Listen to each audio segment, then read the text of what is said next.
Master, welcome back again to our channel. Panibagong araw, panibagong kabanata na naman ang pagsumasumay natin ngayong araw na ito. At kung bago ka sa ating channel, pag-click ang subscribe button and hit the notification bell para updated kayo sa ating mga susunod na videos. So mga Master, bago natin simulan ang ating kabanata ngayong araw na ito, huwag po sana natin skip yung ads mga Master, no, dahil malaking bagay na po yan sa ating munting channel. So simulan na natin kabanata ngayong araw na ito. Let's go! Kabanata 81 hanggang 100. Kabanata 81. Kumunat ang noo ni Jasper sa sinabi ni Hudson. Ayon sa kanyang naalala, si Senna ay dapat nakasalukuyang nasa kritikal na panahon ng paghahanda para sa listahan. Nakabuo nga si Senna ng software ng komunikasyon, at talagang nagdulot sila ng malaking problema para sa Terryzone. Ngunit iyon ay isang bagay na nangyari noong 2004. Ang mga pakpak ng paro-paro ay nagsimulang lumipad, ngunit si Senna ay pumapasok na ngayon sa industriya ng komunikasyon 2 buong taon bago ito dapat mangyari. Hindi banggitin na sila mismo ang nagpapaunlad nito. Kasalukuyang nasa puspusan si Senna at magiging isa sa nangungunang 3 networking site sa bansa kasama sina Netsi at Soha.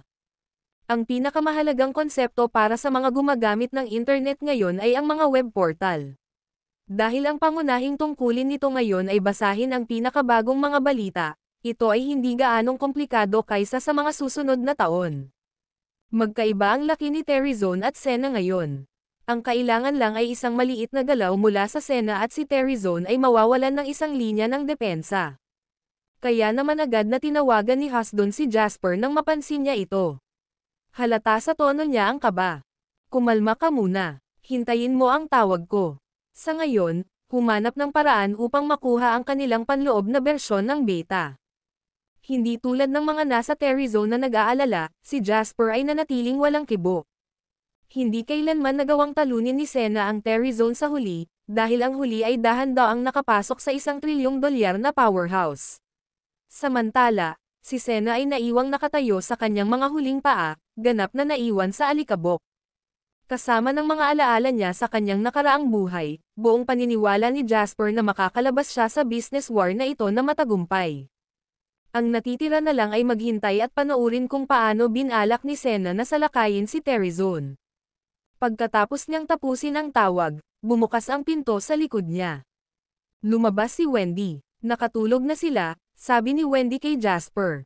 Okay, oras na para bumalik din tayo, kung ganoon, sagot ni Jasper. Gayunpaman, tumanggi si Wendy na lumipat. Nilampasan ng kanyang tingin si Jasper habang walang pakialam na nagtanong, ang dati mong kasintahan, Penelope, muntik na kayong magpakasal, tama? Oo, nakita ko na ang script na ito dati. Kung nagkakamali ako, nababaliw na ako. Naglakad si Jasper patungo sa Bentley at sumagot sa tono na mas walang pakialam kaysa kay Wendy. Ang magkamali ay sa tao ay nagkakamali. Nakangiti si Wendy with crescent eyes habang nakatingin kay Jasper at mabilis na tumakbo para buksan ang pinto ng passenger seat.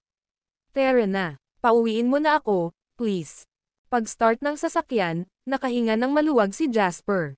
Ngayon na ang oras, hindi ba nakakatakot ang mamuhay ng mag-isa? Sa Bentley, nagmaneho si Jasper patungo sa maliit na distrito kung saan nakatira si Wendy at nagtanong ng casual. Not really, maingat na sagot ni Wendy, na hindi nakuha ang nakatagong kahulugan ni Jasper. Huwag mo akong maliitin, okay. Mag-isa na akong natutulog simula bata pa ako dahil laging abala ang tatay ko sa trabaho. Pagkatapos ay sumunod iyon habang ako ay tumatanda. Puri ni Jasper sa kanya. Masasabi mo naman kung gaano kakagusto ng mga magulang ko, diba? Kaya pumunta ka sa lugar ng aking mga magulang para sa hapunan anumang oras. Medyo malayo lang ang distritong tinitirhan mo, diba? Medyo sobra na, diba? Napakurap-kurap si Wendy, na clueless pa rin sa ipinahihiwatig ni Jasper. Masama ang pakiramdam ko kung lagi akong kumakain ng pagkain ng mga magulang mo. Ano ang iyong, mga magulang at aking, mga magulang? Nakalimutan mo na ba ang sinabi ng papa mo? Matigas na tanong ni Jasper. Biglang naalala ni Wendy kung paano siya ipinasa ng papa niya kay Jasper para alagaan. Sa sandaling iyon, naisip niya kung ano ang ipinahihiwatig ni Jasper sa buong biyahe.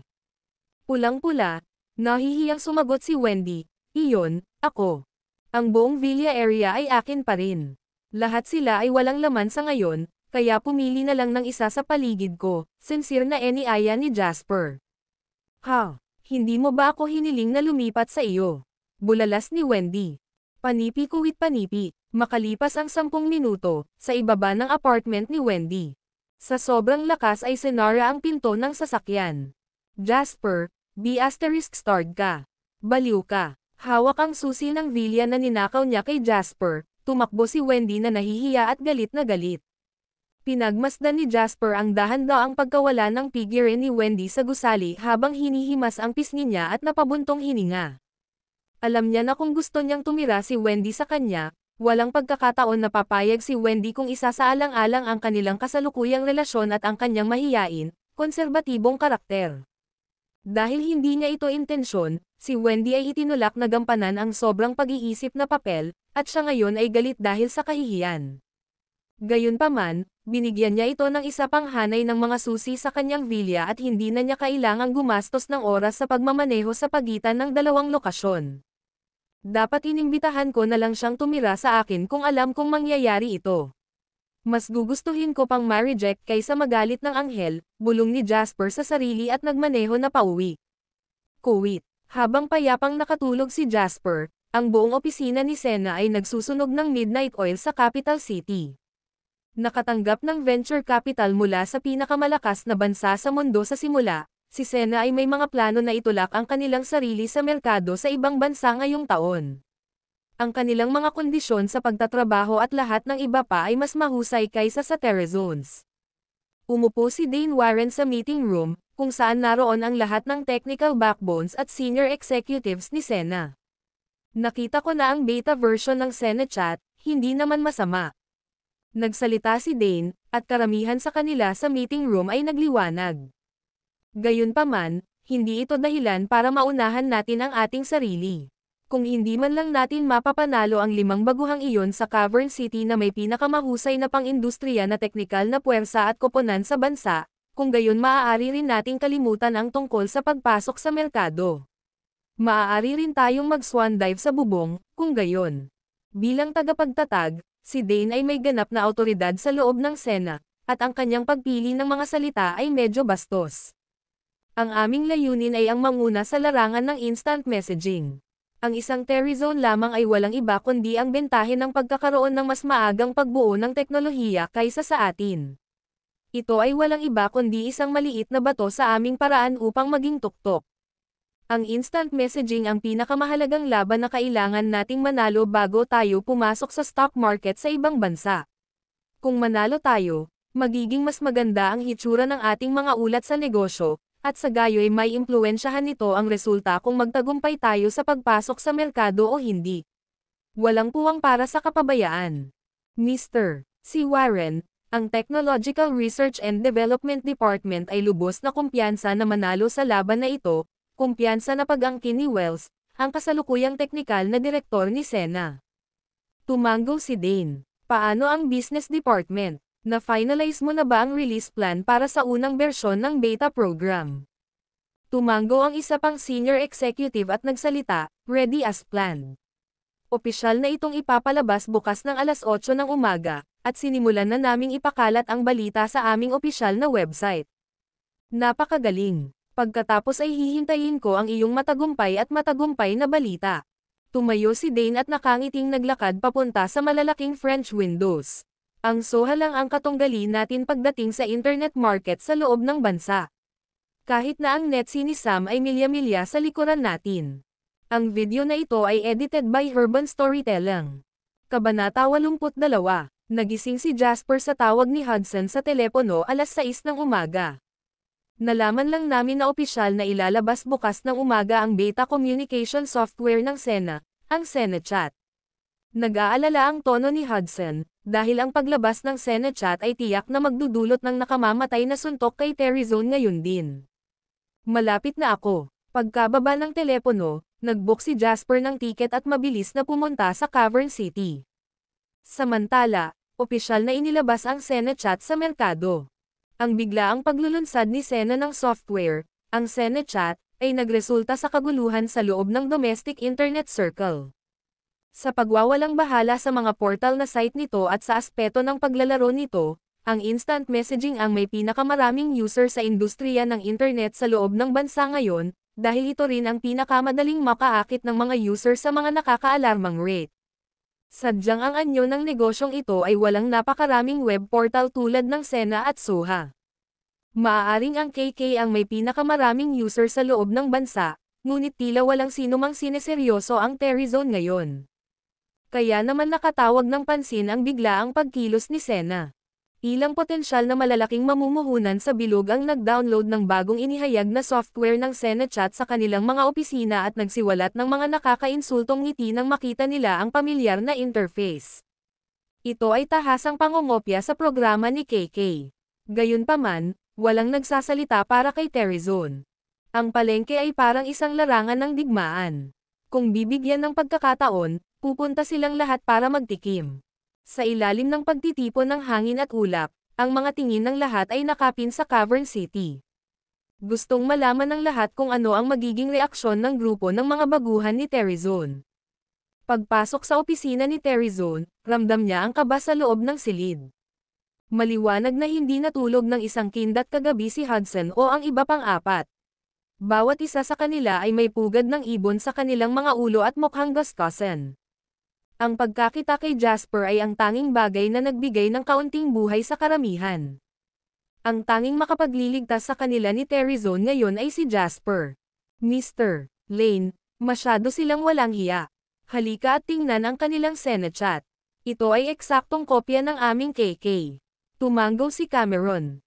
Nanatiling tahimik si Jasper at umupo sa harap ng kumpanya, nag-click sa software. Pagkatapos, nagrehistro siya ng isang bagong numero.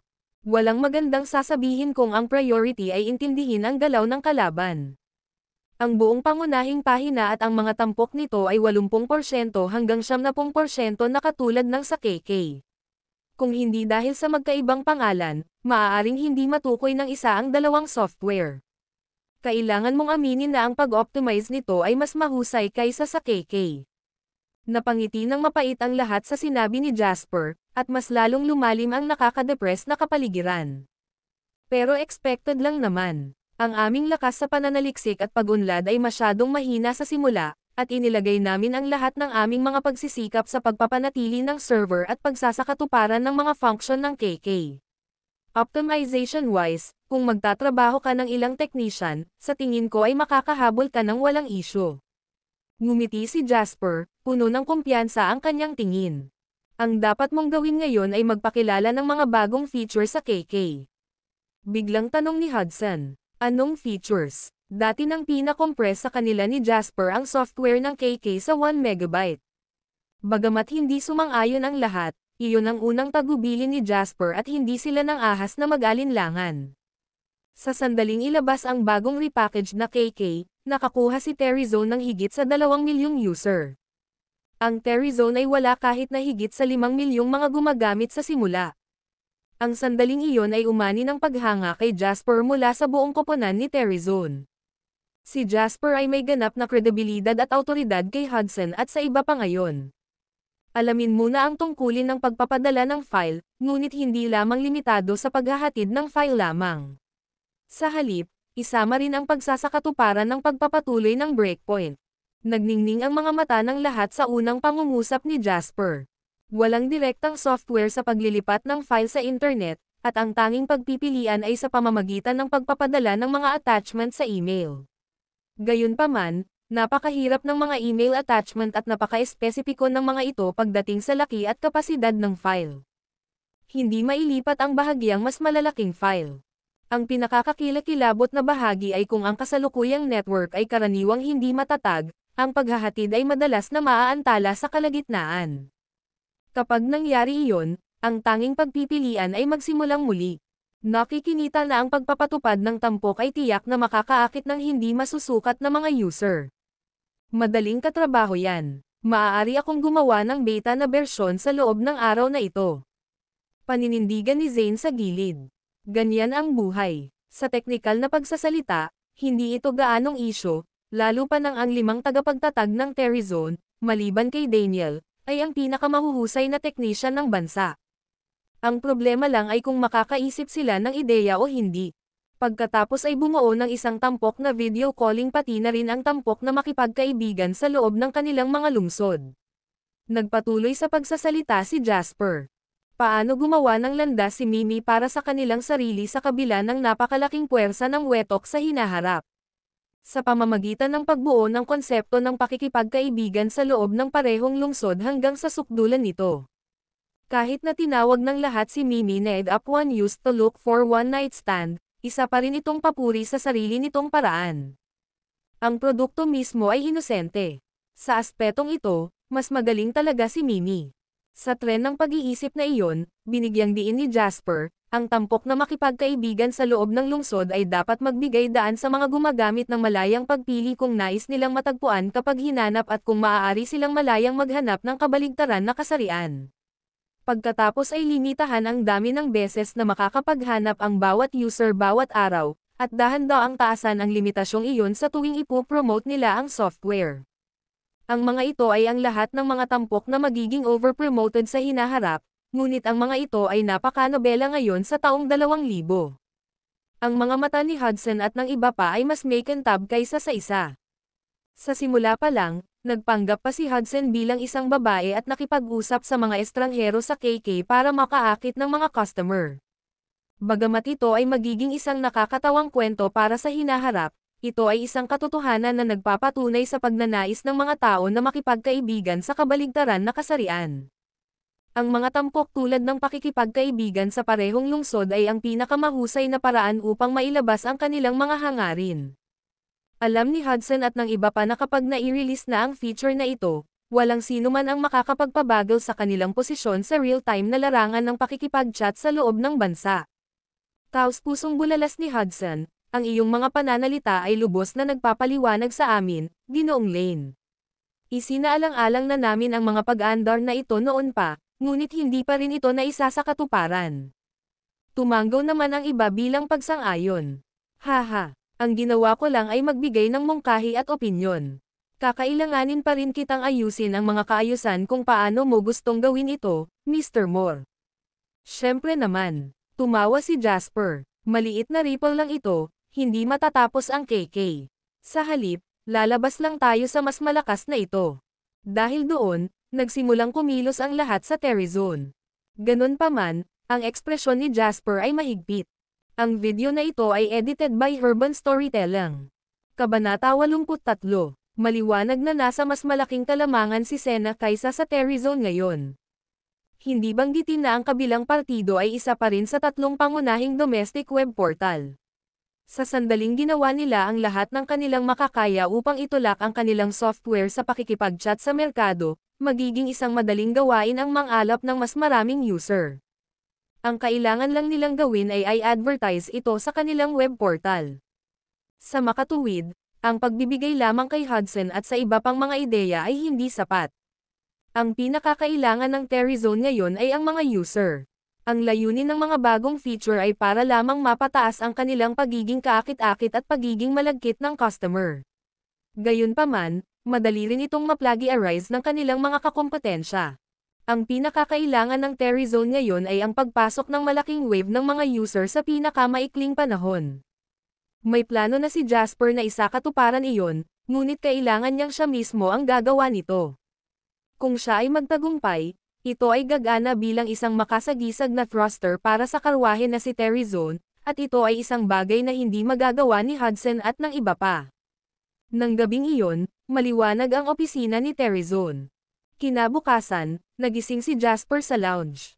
Nagulat si Jasper nang makitang nagawa ni Zane ang isang magaspang na bersyon ng tatlong feature na binanggit ni Jasper noong nakaraang araw. Agad na ginamit ni Jasper ang bagong bersyon ng KK Hudson na ipinadala sa kanya at nag-click para i-on ang video calling. Kahit na ang screen ay medyo laggy dahil ang kasalukuyang bilis ng internet ay masyadong mabagal, ang mga pangunahing tampok ay natanto na. Hindi masama, Mr. Moore. Iyan ang isang promising team na mayroon ka doon. Isang gabi lang ang kailangan para makomplito mo ang tatlong feature. Nag-click si Jasper sa bagong bersyon ng KK at sinubukan ang tampok na pakikipagkaibigan sa loob ng lungsod. Dahil available lang ang feature sa hindi pa nailalabas na bersyon, walang kahit isang taong makontak sa lungsod sa page na naklik ni Jasper. Sige, subukan natin ngayon. Kung walang mga problema, pagkatapos ay ilalabas namin ang pinakabagong bersyon bago magtanghali ngayon. Pambihirang kalmado ang tingin ni Jasper habang nakatayo mula sa lounge chair. Isa pa, ilunsad din ang web portal project ng Terryzone. Dahil doon ay lumakas ang boses ni Jasper. Buuin ito ng direkta sa programa ng KK upang ang mga gumagamit ay makatanggap ng isang pop-up na abiso sa tuwing bubuksan nila ang KK. Ang pop-up ay haantong sa aming pangunahing website. Si Hudson at ang iba ay natigilan. Ano, kaya ba tayong atakihin ni Dane, pero hindi tayo makakaganti? Walang mga panuntunan tungkol sa Terryzone na hindi pinapayagang makinabang mula sa isang web portal. Kailangan kong sabihin, Mr. Lane, ikaw ay isang mas dakilang tao kaysa sa iba sa amin. Mapait na tumawa si Hudson. Hindi siya nagpapakinis ng mansanas ngunit lubos na taos-puso. Sa totoo lang, kasama si Hudson, lahat ng 5 tagapagtatag ng Terryzone ay nawalan ng pag-asa sa harap ng pagiging agresibo ni Sena. Masyadong maliit si Terryzone. Kung hindi bumili si Jasper ng $10 milyong na halaga ng shares, baka naisipan nilang mag-disperse sa sandaling malaman nilang pinupuntirya sila ni Sena. Gayunpaman, pinag-iisipan ni Hudson at ng 4 sa kanila kung paano pinakamahusay na ipagtanggol ang kanilang sarili mula sa alon ng pag-atake na ito. Ito ang magiging pinakamagandang senaryo na hindi mawala ang sinuman sa kanilang mga gumagamit, ngunit kung ang kanilang kapalaran ay sumabog at sila ay nakabawi, kung gayon ito ay isang haka-haka na tanawin. Iyon ang kumpiyansa na nabawi lamang ni Hudson at ng iba pagkatapos ng patnubay ni Jasper kagabi. Ngunit sa ngayon, hinihiling sa kanila ni Jasper na mag-ipon ng lakas ng loob at mag-counterattack. Maliwanag na tumanggi siyang itulak sa pag-atake ni Sena. Walang paraan na maihahambing sa kanya ni Hudson, kahit sa puso't isipan. Biglang naunawaan ni Hudson kung paano nakagawa si Jasper ng napakaraming pera sa murang edad at kahit na ang pinakamahusay na propesyonal na manager ng bansa, si Jack, ay nagtatrabaho para sa kanya. Tandaan mo, nilaybot ng tingin ni Jasper si Hudson at ang natitirang 4 sa likod ng monitor. Maaaring mahina si Terryzone ngayon, pero hindi na kayo katulad ng mga baguhan mo noon. Ni hindi ka lumalaban mag-isa. Mayroon ka sa akin, hindi ba? At ang $1 bilyong na halaga ng mga pondo mula sa JW Capital. Ano ang kinakatakutan mo? Ang video na ito ay edited by Urban Storytelling. Kabanata 84, kung hindi sapat ang 1 bilyon, 2 bilyon, 3 bilyon. Walang isang tao sa domestic internet industry na may mas maraming pera kaysa sa akin. Habang ang 2 bilyon, at 3 bilyon, ni Jasper ay halos pagmamalabas, ang bagong tuklas na kumpiyansa ay lumago sa puso ng 5 sa mga salita ni Jasper. Ikinaway ni Hudson ang kanyang kamay. Narinig naman ng lahat ang sinabi ni Mr. Lane, di ba?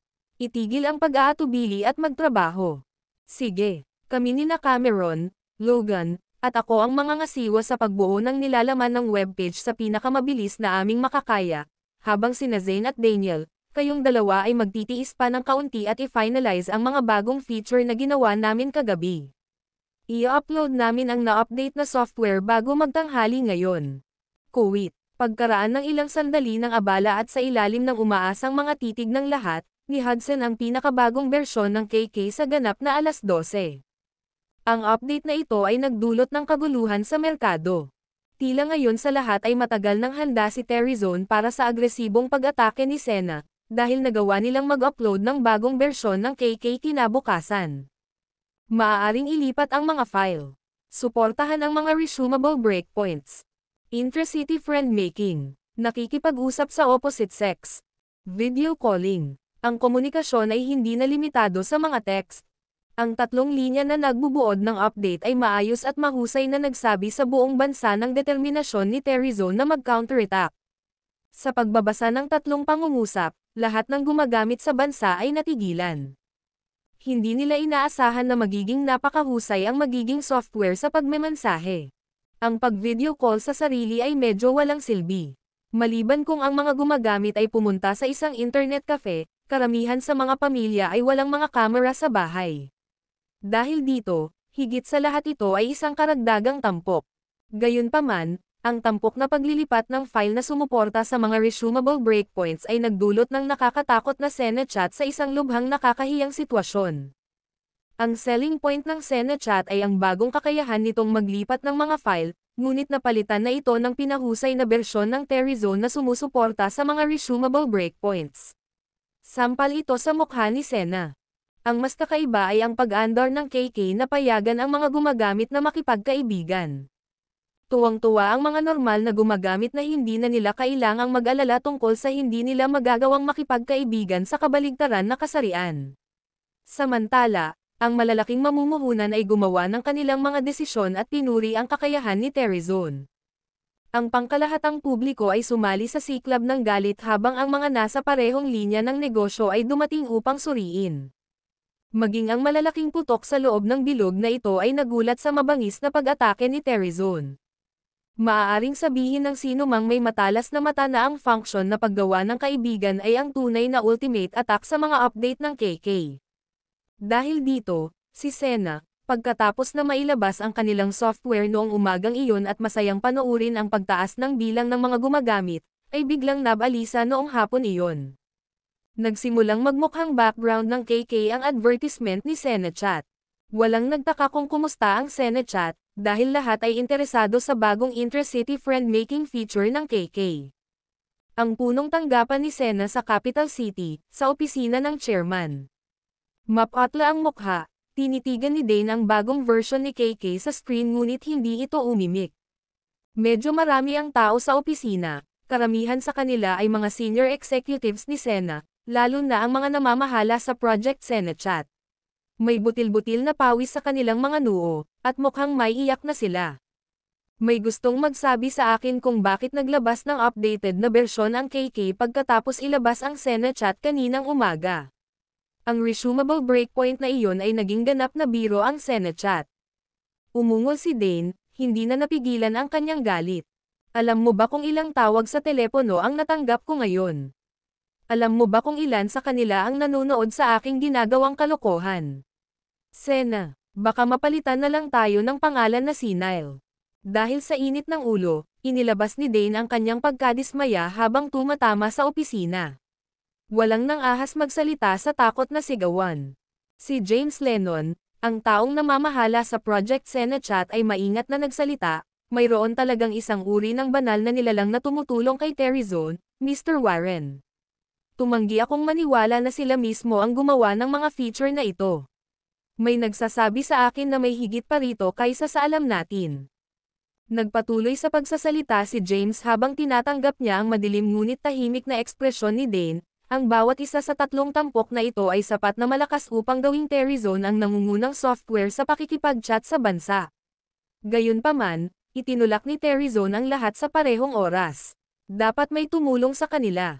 Inihagis ni Dane ang isang file sa mukha ni James at bahagyang nagsalita, kung kailangan kong sabihin ito sa akin, matagal nang nagsara si Sena. Ito ang data ng pagpaparehistro ng equity ng Terrazone. Kaka-invest lang ng JW Capital sa Terrazone ilang araw na ang nakalipas. Ito ay dapat na gawain ng JW Capital. JW Capital, ang maalamat na kumpanya na nagawang dalhin si Jack mula sa Warsaw. Hingal na hingal ang isang tao sa opisina. Ang video na ito ay edited by Urban Storytelling.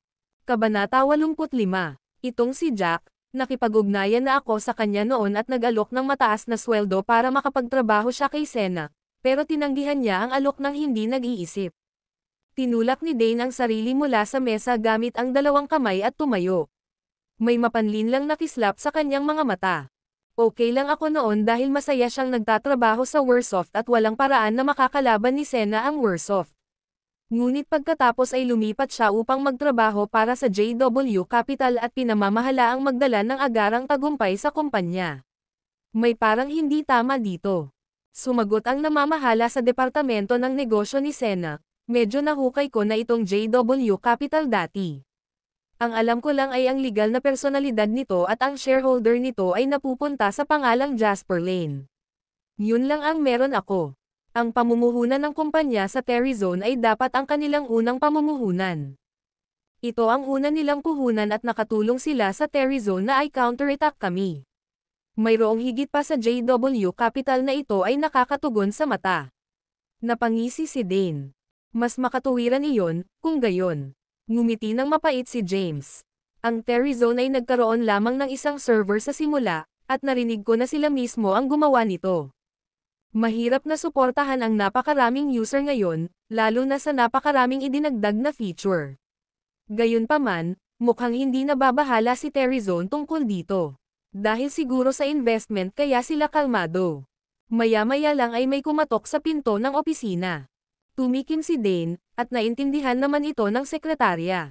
Pumasok siya sa kwarto at mamulong sa tenga ni Dane. Biglang nagbago ang ekspresyon ni Dane. Nagmamadali siyang pumunta sa kanyang computer at hinanap ang software ni KK bago ito binuksan. Lumitaw ang isang pop-up window na may paring nobela sa panahon na ito, na humahantong sa mga gumagamit nito sa bagong web portal ng Terryzone. Bang! Sinuntok ni Dane ang mesa at umungol, siguradong darating ang JW Capital para sa aking leeg. Ninakaw natin ang kanilang palengke at narito sila, hinuhukay ang ating mga libingan. Ang taong namamahala sa departamento ng negosyo ay mukhang solemn sa gilid habang pinapanood niya ang buong proseso ng pop-up window na humahantong sa kanila sa bagong web portal ng Terryzone. Talagang naglunsad din sila ng web portal, hindi ako mag-aalala kung ibang kumpanya ito dahil wala ng mga user na makakalaban sa kanila, ngunit mayroon ng mahigit 1,000,000 user ngayon ang Terryzone. At gumagamit pa rin sila ng pop-up window para idirekta ang mga user, ito. Masyadong malupit ito. JW Capital. Naikuyom ni Dane ang kanyang panga, mukhang mabangis ang kanyang tingin. Kuwit. Walang tanong, pinangunahan ni Jasper si Terryzone sa tagumpay sa digmaang ito sa negosyo. Sa sandaling iyon, ang lahat sa Terryzone ay nagsimulang maging abala sa kanilang sarili sa pag-optimize ng lahat ng uri ng kinks. Nakaupo si Jasper sa opisina at tinitigan ang website ni Terryzone sa computer, sa sama ng loob. Wala siyang magagawa, dahil nagsimula pa lamang ang mga web portal nitong ilang taon. Matagal nang nawala ang hype nito bago siya lumipat. Bagaman, ang aesthetic at pag-uuri ng mga website ay mahalaga pa rin noon. Hindi tulad ng dati, nakatitig sa gulo ng mga advisory contact at isang webpage na puno ng mga salita, halos masakit na tingnan ito sa pamamagitan ng mga mata ng isang tao mula sa hinaharap. Ang tanging kaliwan ay ang mga web portal ng pangunahing tatlong negosyo sa internet sa loob ng bansa ay may katulad na mapaminsalang mga webpage, kaya walang sino man ang may karapatang tumawa sa ibang tao. Ayon sa datos mula sa Terryzone, wala pang 2 oras na inilunsad ang portal ngunit lumampas na sa 2 milyon ang bilang ng mga pagbisita. Si Sena ay isa sa 3 pangunahing negosyo sa internet sa ilang taon na ito, ngunit gaano karaming mga pagbisita ang kanilang nakuha bawat araw sa karaniwan. Hindi hihigit sa 30 milyon. Kitang-kita na ngayon ang katapatan at pagiging malagkit ng mga gumagamit ng KK. Halos lahat ng iba pang user na nagtap sa KK ay nag-click sa website ng Terryzone, at ang ratio mismo ay isa na kinaiinggitan at pinaglalaroan ng mga katulad na negosyo. Kasabay nito, unti-unting nasisiyahan si Jasper sa club ni Hudson. Isa talaga itong team na balang araw ay uupo si Terryzone sa trono. Isinasantabi ang kanilang mga teknikal na kasanayan, ang nakakatakot ay ang kanilang pagpapatupad. Napagtanto nila ang mga tampok na binanggit ni Jasper sa magdamag. Gaano katagal ang pagprograma ng web portal? 15 oras. Bagamat isa lamang itong pangunahing balangkas na halos hindi magagamit at maraming mga pag-andar ang kailangang dahan-daang pagbutihin pati na rin ang pag-optimize sa susunod na yugto, isa pa rin itong hindi kapani-paniwalang gawain upang makabuo ng isang website na maaaring humawak ng milyon-milyong pagbisita sa loob lamang ng 15 oras. Maya-maya lang ay nagring ang phone ni Jasper. Nang makitang galing iyon kay Wendy, mabilis na sinagot ni Jasper ang tawag. Jasp. Umalangaw-ngaw ang boses ni Wendy. Sinabi ng tatay ko na bumalik na kami para kumain. Sabi niya gusto ka rin niyang makausap tungkol sa real estate plan. Sige, ibinalot ko na rin ang lahat sa aking dulo. Aalis na ako sa Cavern City, hintayin mo ako. Sagot ni Jasper. Ang JW Capital ay walang gaanong negosyo sa ngayon. Ang tanging isyo na haharapin ay ang Terryzone, at kahit iyon ay pansamantalang natapos. Ano ang susunod na aabangan sa mga aksyon na gagawin ni Sena? Sa panunood ni na Hudson at Jack pagkatapos ni Sena, napakalaya na ngayon ni Jasper. Ang video na ito ay edited by Urban Storytelling. Kabanata 86. Nang makita niyang muli si Dawson, ito ay noong ang kanyang magiging biyenan ay ang pinaka-high-spirited. Si Jasper ay hindi malinaw tungkol sa pakikipaglaban sa Hanks, ngunit nang makita niya si Dawson sa mataas na espiritu, ito ay maliwanag na ang kinalabasan ay perpekto. Ang pinuno ng pamilyang Hanks ay bumaba sa pwesto, direktang sabi ni Dawson pagkaupo ni Jasper. Masama iyon. Nagtatakang tanong ni Jasper. Kung tutuusin, isa ang Hanks sa mga maimpluwensyang malalaking pamilya sa probinsya. Ang kabiguan ng pamamaraan noong nakaraang pagkakataon ay halos naging sanhi ng pagbagsak ng ulo ng pamilya Hanks mula sa kanyang posisyon ng prestihiyo. Ang pinakamahalaga ay si Zayden, ang anak ng padre de pamilya. Ang mag-ama ay itinulak ng mga Hanks para mabawasan ang aking galit. Malungkot ang mukha ni Dawson. Bagaman ibang tao ang pinuno ngayon, ang Hanks ay magiging Hanks pa rin. Sa pagkakataong ito, bilyon-bilyon na ang nawala sa kanila at ang kanilang reputasyon. Wala silang gagawin sa ngayon, ngunit hindi nila ito hahayaang matapos ang isang pagkawala. Ang iba't ibang mga sitwasyon ay nangangailangan ng iba't ibang mga aksyon. Hindi naman naabala si Jasper. Ang kanyang pag-unlad ay nakatakdang maging mas mabilis at mas mabangis kaysa sa inaakala ng mga tao. Pamilya lang sila sa probinsya, kaya kahit baligtarin pa nila ang langit ay hindi na mapakali si Jasper. Pag-usapan natin yung property na binanggit mo last time. After what you said, I've hired someone to survey the market and I think there's hope, excited na sabi ni Dawson. Hindi nagulat si Jasper sa conclusion na naisip ni Dawson. Bilang isa sa mga pangunahing naghaharing katawan ng reforma at pagbubukas sa labas ng mundo, ang real estate ay $1 trilyong na merkado. Dahil dito, malinaw na mayroong maraming potensyal. Maaaring gawin ng Schuler Group ang probinsya bilang core para itayo at patatagin ang punong tanggapan nito. After that, you can spread out to the surrounding cities, nakangiting sabi ni Jasper. Matapos tumanggaw ng hindi sumasang-ayon, sinabi ni Dawson, gayunpaman, ang industriya na ito ay may mataas na kinakailangan para sa kapital at pagpopondo. Sa palagay ko ay hindi nasangkapan ng Schuler Group ito. Tito, ang ambisyosa mo, nakangiting sabi ni Jasper. Ayon sa kasalukuyang mga numero ng Schuler Group, hindi magiging problema para sa kanila na makakuha ng ilang komersyal na ari-arian upang paglaruan. Gayunpaman, sinabi na ni Dawson iyon, kaya nangangahulugan ito na hindi siya pumunta upang maglaro. Kung gusto niyang gawin ito, lalamunan na lang niya ang buong real estate market sa probinsya. Walang partikular na malaking real estate market sa probinsya.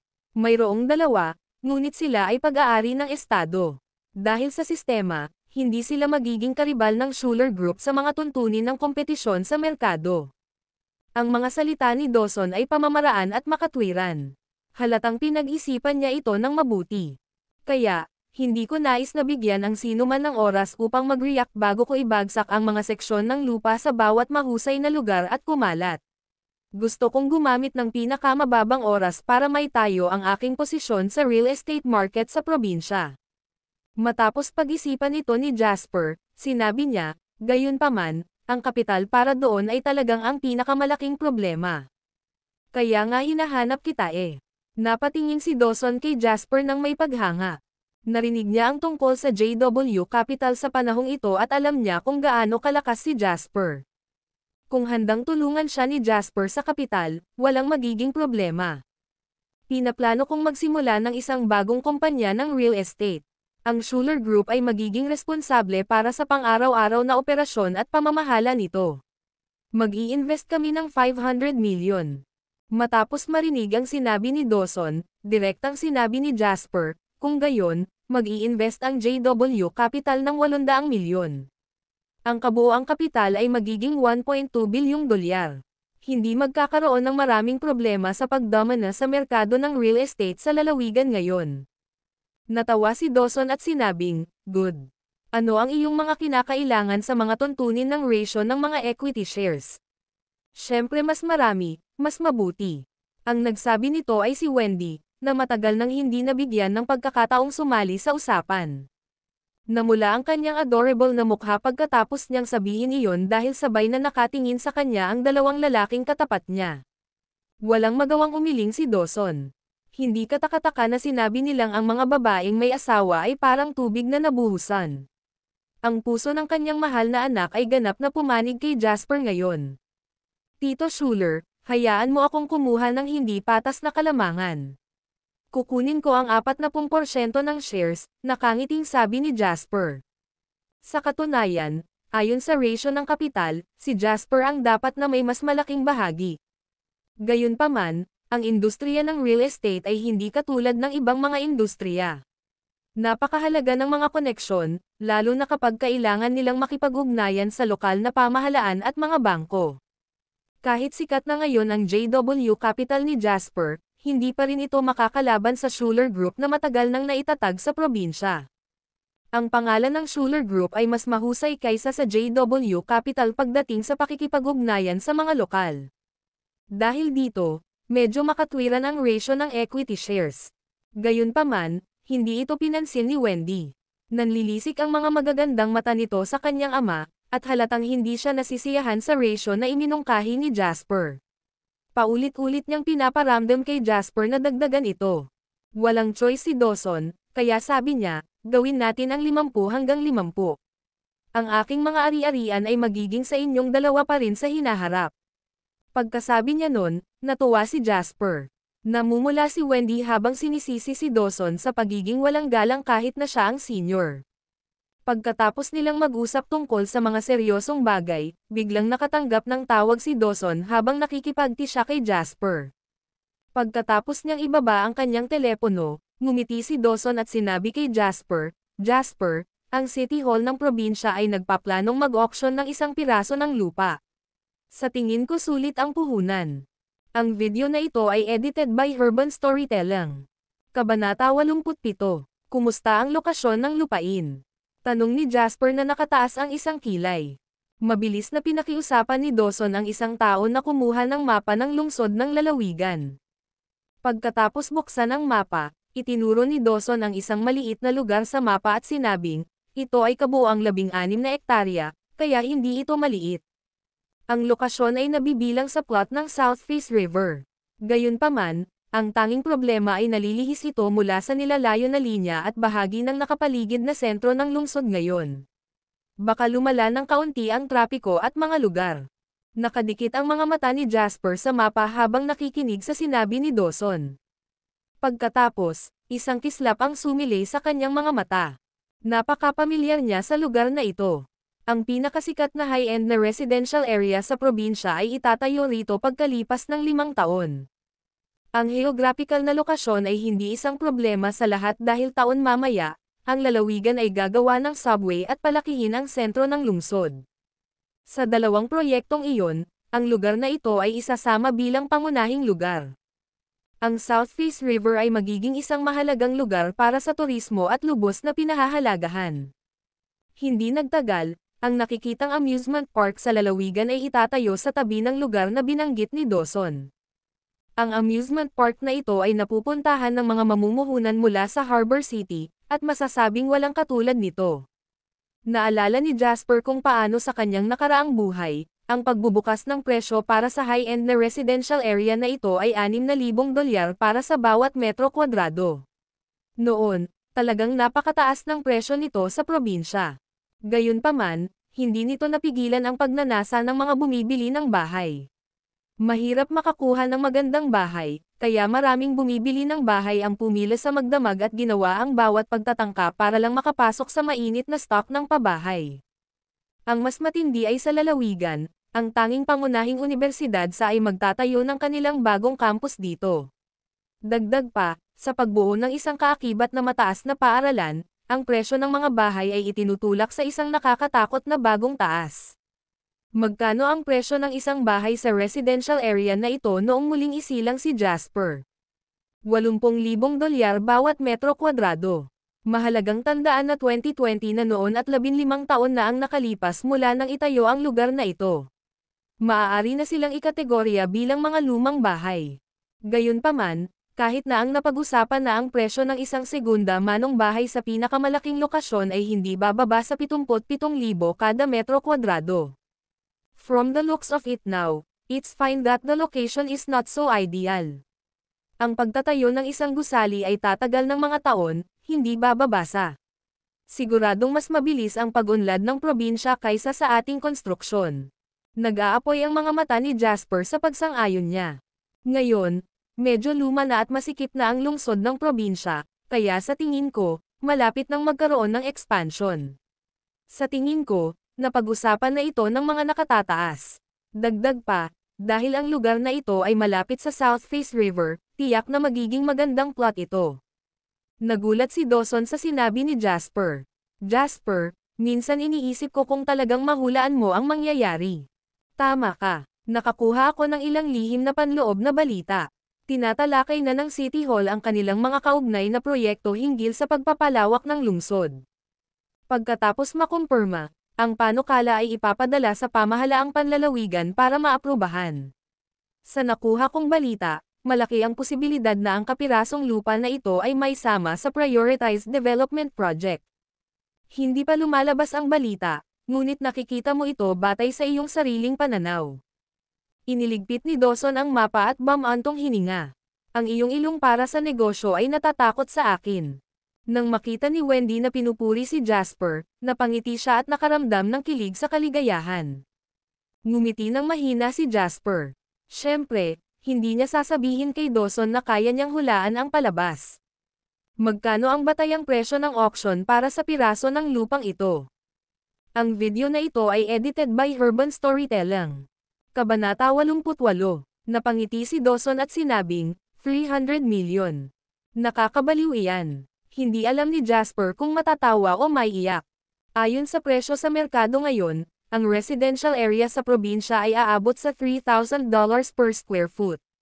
Ang 16 na acre na lupain ay hindi man lang magiging 11,000 square meters, kaya dapat sapat na ang 34 na milyon at humihingi sila ng ilang beses sa presyo. Gayon din ang mga karapatan sa pagpapaunlad ng lupa upang mapaunlad ang timog na pampang ng South Face River sa kabuuan. Nakakaloka ang sinabi ni Dawson. Marahas na itinaas ni Jasper ang kanyang kilay, at isang salita ang agad na lumitaw sa kanyang puso.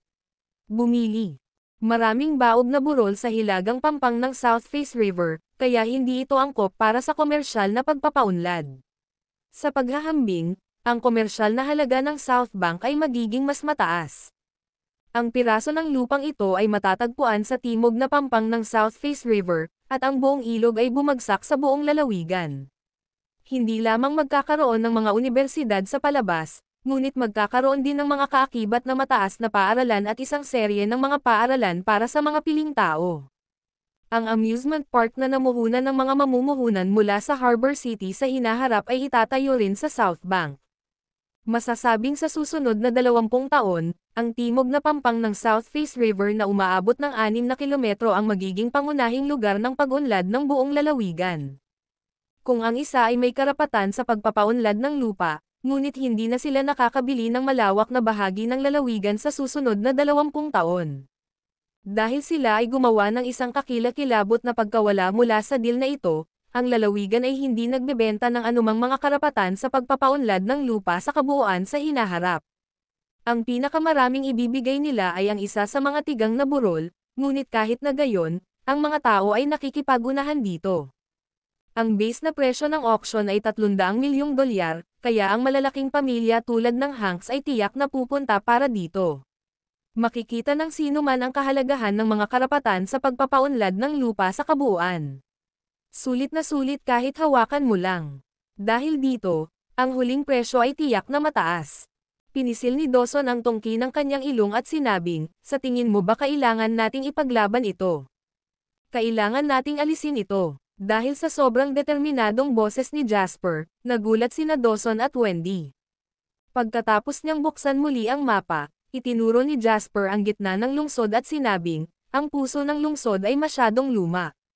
Ang City Hall ay pinag-iisipan ang pagpapalawak ng lungsod ngayon, ngunit ayon sa aking kaalaman tungkol sa mas urbanisadong mga lungsod, ang transformed lumang lungsod at ang pag-unlad ng bagong lungsod ay mainstream. Tingnan mo, Mayroon bang ibang lugar na mas angkop kaysa sa timog na pampang ng South Face River sa buong lalawigan? Pinagmasdan ng mabuti ni Dawson at Wendy, at laking gulat nila, napagtanto nilang kung talagang magtatayo sila ng bagong lungsod, wala nang mas magandang lugar para dito sa buong lalawigan kaysa sa timog na pampang ng South Face River. Sa sandaling makuha natin ang mga karapatan sa pagpapaunlad ng lupa upang mapaunlad ang timog na pampang ng South Face River sa kabuuan, makukuha natin ang kapangyarihan ng pagsasalita sa ubod ng sektor ng ekonomiya sa lalawigan sa susunod na 20 taon. Sabi ni Jasper nang may lubos na kumpiyansa at kasiguruhan. Pagkatapos, ibinuka niya ang kanyang palad at gumawa ng grabbing motion gamit ang kanyang kamay sa mapa. Ito ang magiging trend sa palabas, at ito rin ang isang bagay na makakatulong sa aming kumpanya ng real estate na umunlad. Diretso ang tingin ni Dawson kay Jasper. Pinigilan niya ang emosyon at pananabik sa kanyang puso habang sinasabing, pinaplano mo na ba ang trend sa susunod na 20 taon? Mayabang na sabi ni Jasper, Uncle Schuler, ito ang edad kung saan ang mga malalawak lang ang nabubuhay at wala na tayong masyadong oras.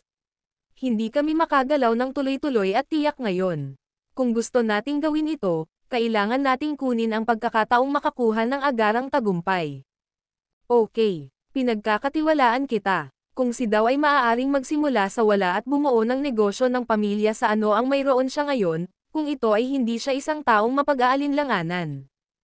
Kung magkatotoo ang kalakaran na binanggit mo, sulit na sulit kahit hawakan ko lang ang lupa sa aking kamay sa loob ng 10 taon. Tahimik na naisip ni Jasper sa kanyang puso, hindi mo kailangan ng 1 taon.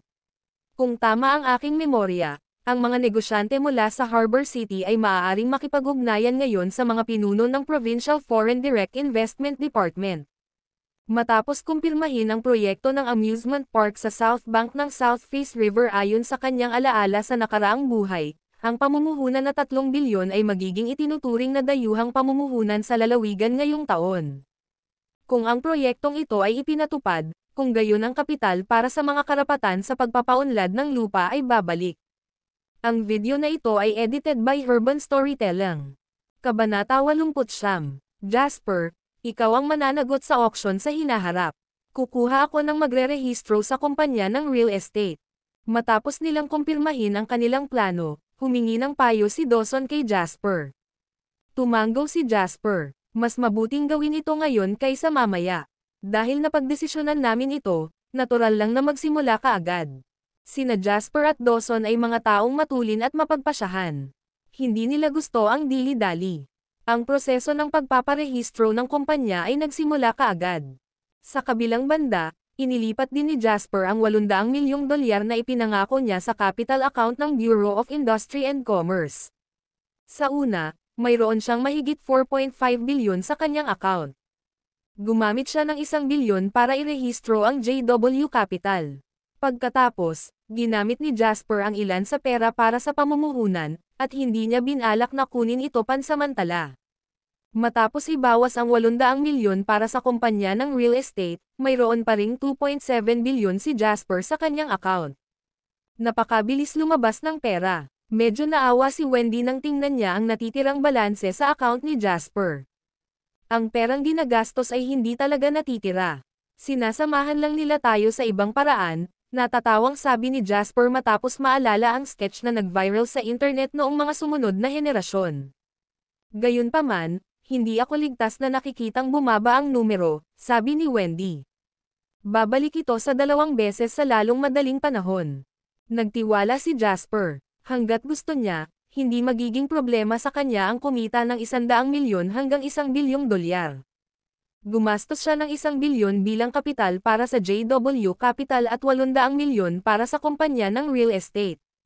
Sa hinaharap, lahat sila ay babalik ng 1,000 o kahit na 10,000 beses pa. Mayroon bang mas walang hirap kaysa dito sa mundo? Kuwait, lalawigan, Hanks Residence. Pagkababa ni Silva bilang padre de pamilya, nakasuot siya ng casual na tracksuit habang nakayuko para diligan ang mga halaman sa parter. Siya ay higit sa 50 taong gulang, kaya mahigpit na nagsasalita, siya ay dapat na nasa kalakasan ng kanyang buhay. Dahil dito, Malayo siya sa edad kung saan kailangan niyang isuot ang mga tracksuit na suot ng matatanda noong sila ay namamasyal upang magbiyolan ng mga halaman. Gayunpaman, mukhang masaya at kontento si Silva. Hindi siya mukhang nag-aatubili o naiinis gaya ng iniisip ng mga tagalabas. Samantala, nakatayo si Zayden sa entrance ng parter. Ang kanyang mukha ay tila madilim, at ang kislap na paminsan-minsan ay kumikislap sa kanyang mga mata ay nagmula sa mapait na hinanakit. Tay, seryoso ka bang magre-retiro ng ganito? Sabi ni Zayden habang hindi kumbinsido. Ang iyong tiyo Zack ay tumitingin sa aking posisyon mula pa noong una. Mahigit 10 taon na ako sa ganoong posisyon, kaya ayos lang na saglit lang siya sa ganoong posisyon.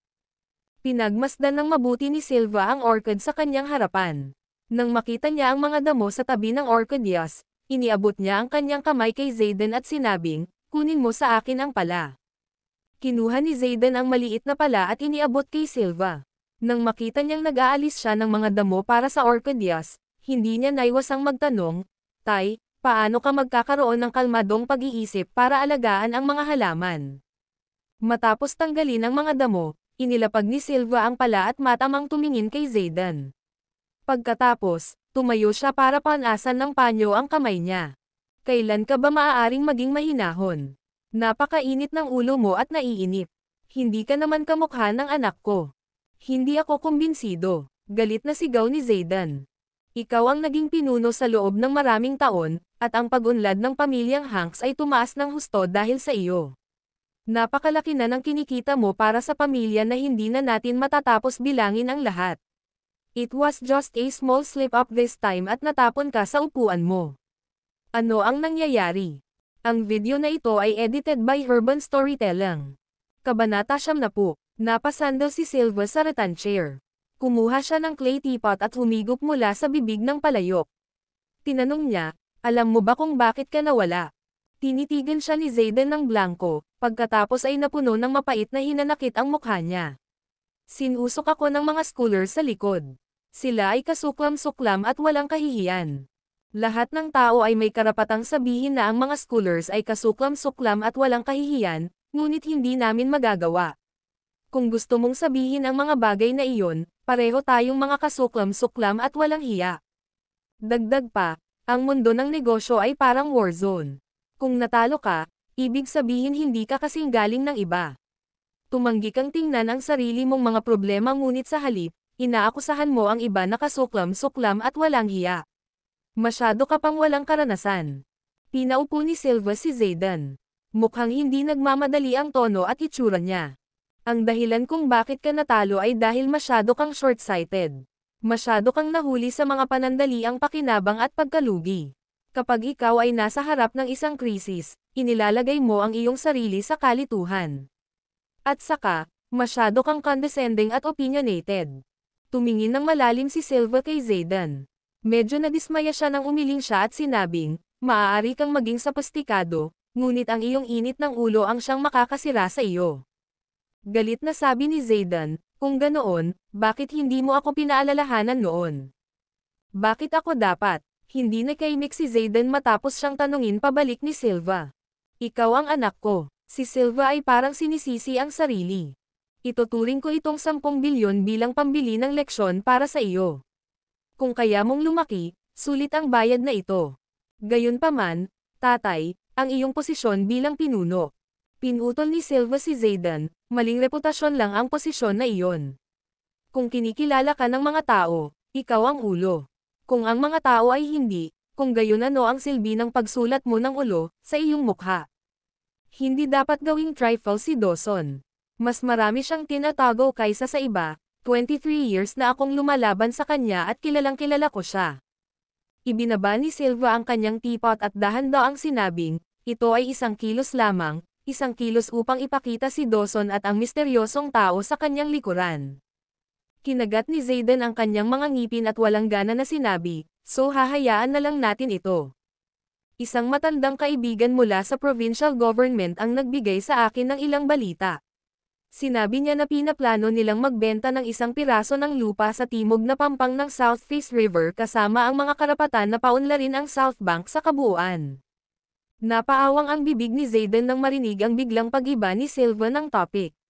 Aniya, it's the middle of nowhere. Ano ang magiging halaga nito? Short-sighted. Humalaklak si Silva. Ang kapirasong lupa na iyon ay magiging lubhang kapaki-pakinabang. Pinaikit ni Silva ang kanyang mga mata at malalim na sinabi. Sobrang interesado si Dawson sa lugar na iyon. Nagiba ang ekspresyon ng mukha ni Zayden nang hininaan niya ang kanyang boses para magtanong, Dad, may balita ba tungkol dito? Hinaplos ni Silva ang kanyang mamahaling clay teapot at sinabing, si Dawson ang pangunahing halimbawa ng isang taong hindi kumikilos ng walang ilang insentibo. Kung may gusto siyang gawin, dapat may mga goodies na umaakit sa kanya. Ang aking mga tao ay nag-iimbestiga pa kung ano talaga ito. Gayunpaman, isang bagay ang sigurado. Aagawin natin lahat ng gusto niya sa kamay niya, sabi ni Silva at tumingin kay Zayden. Hahayaan kitang humawak nito. Kung may anumang mga sakuna, huwag mo nang isipin na bumalik sa pamilyang Hanks. Naramdaman ni Zayden na tiyak na hindi nagbibiro si Silva. Mabilis niyang sinabi, Tay, huwag kang mag-alala. Tiyak na gagawin ko ito ng tama sa pagkakataong ito. Alam ko ang iyong munting iniisip. Tandaan, ang unang layunin ng isang lalaki ay ang kanilang karera. Ang mga babae at iba pang bagay ay pandagdag. Kapag sapat na ang katayuan mo, darating sa iyo ang mga bagay na gusto mo nang hindi mo hinahanap.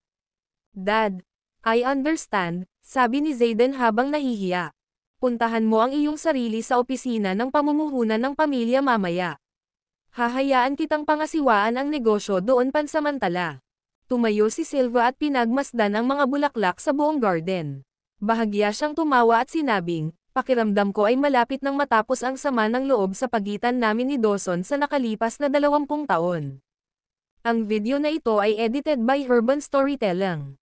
Kabanata 71. Tay, huwag kang mag-alala. This time, hindi na ako magpapatalo kahit kanino no matter what. Mariing sabi ni Zayden habang nagngangalit ang mga ngipin. Lumingon si Silva at tumingin sa kanya.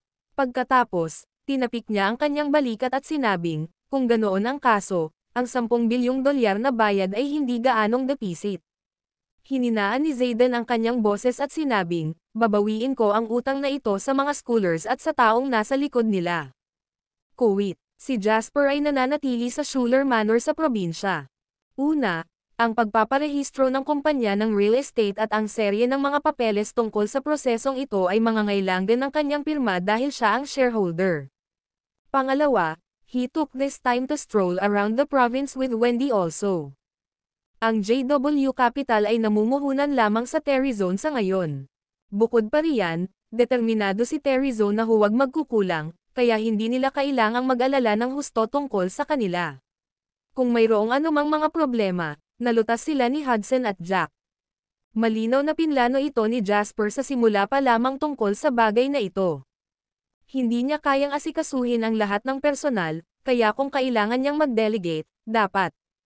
Sa kanyang nakaraang buhay, nagawa ni Hudson na pamunuan ang kanyang koponan sa paggawa ng Terryzone na isang tagumpay, kaya hindi magkakaroon ng maraming problema para sa kanya sa buhay na ito. Dagdag pa, sa kanyang sariling mga pamumuhunan at tulong ni Jack, ang lahat ay magiging mas maayos pa. Sa ngayon, si Jasper ay karaniwang binibigyang pansin ang probinsya. Sa isang iglap, kasama na niya ngayon si Wendy sa mata ng kanyang magiging biyenan. Siyempre, sa iba't ibang kwarto sila natutulog. Ubas. Ang patas, malambot, at mahahabang daliri ni Wendy ay may hawak na balat ng ubas bago ito inilagay sa bibig ni Jasper. Kinuha ito ni Jasper gamit ang kanyang bibig, at nang dumampi ang kanyang mga labi sa daliri ng babae, nakuha niya ang isang coquettish eye roll bilang kapalit. Napakalangit na buhay niya ngayon. Noon, narinig ko ang sabi ng tatay ko na nag-leak ang balita tungkol sa lupang iyon. Ngayon, maraming nagtatanong tungkol dito. Ang ilan sa mga milyonaryo sa probinsya ay interesado rin dito. Hindi masyadong masaya si Wendy. She looked pissed na parang sinasabi niya you be asterisk chase better not be sniffing around the thing I'm after. Sa panahon ngayon, wala sa mga taong may net worth na higit sa 10 milyon ang ordinaryo. Kung may nakikita tayo, hindi natin maasahan na bulag ang lahat ng tao sa mundo. Naramdaman ni Jasper na normal lang ito. Bukod sa iba, Ang mga karapatan na bumuo ng timog na pampang ng South Face River sa kabuuan ay sapat ng kaakit-akit. Alam niya kung gaano kalaki ang halaga ng bagay na ito sa hinaharap. Gayunpaman, hindi ito nangangahulugan na ang mga big shot ay walang mararamdaman kahit ano kahit na hindi pa sila nakaranas ng muling pagsilang. Kaya lang hindi sila kasing linaw at kumpiyansa niya. Walang pakialam si Jasper sa iba. Ang tanging inaalagaan niya ay ang mga Hanks.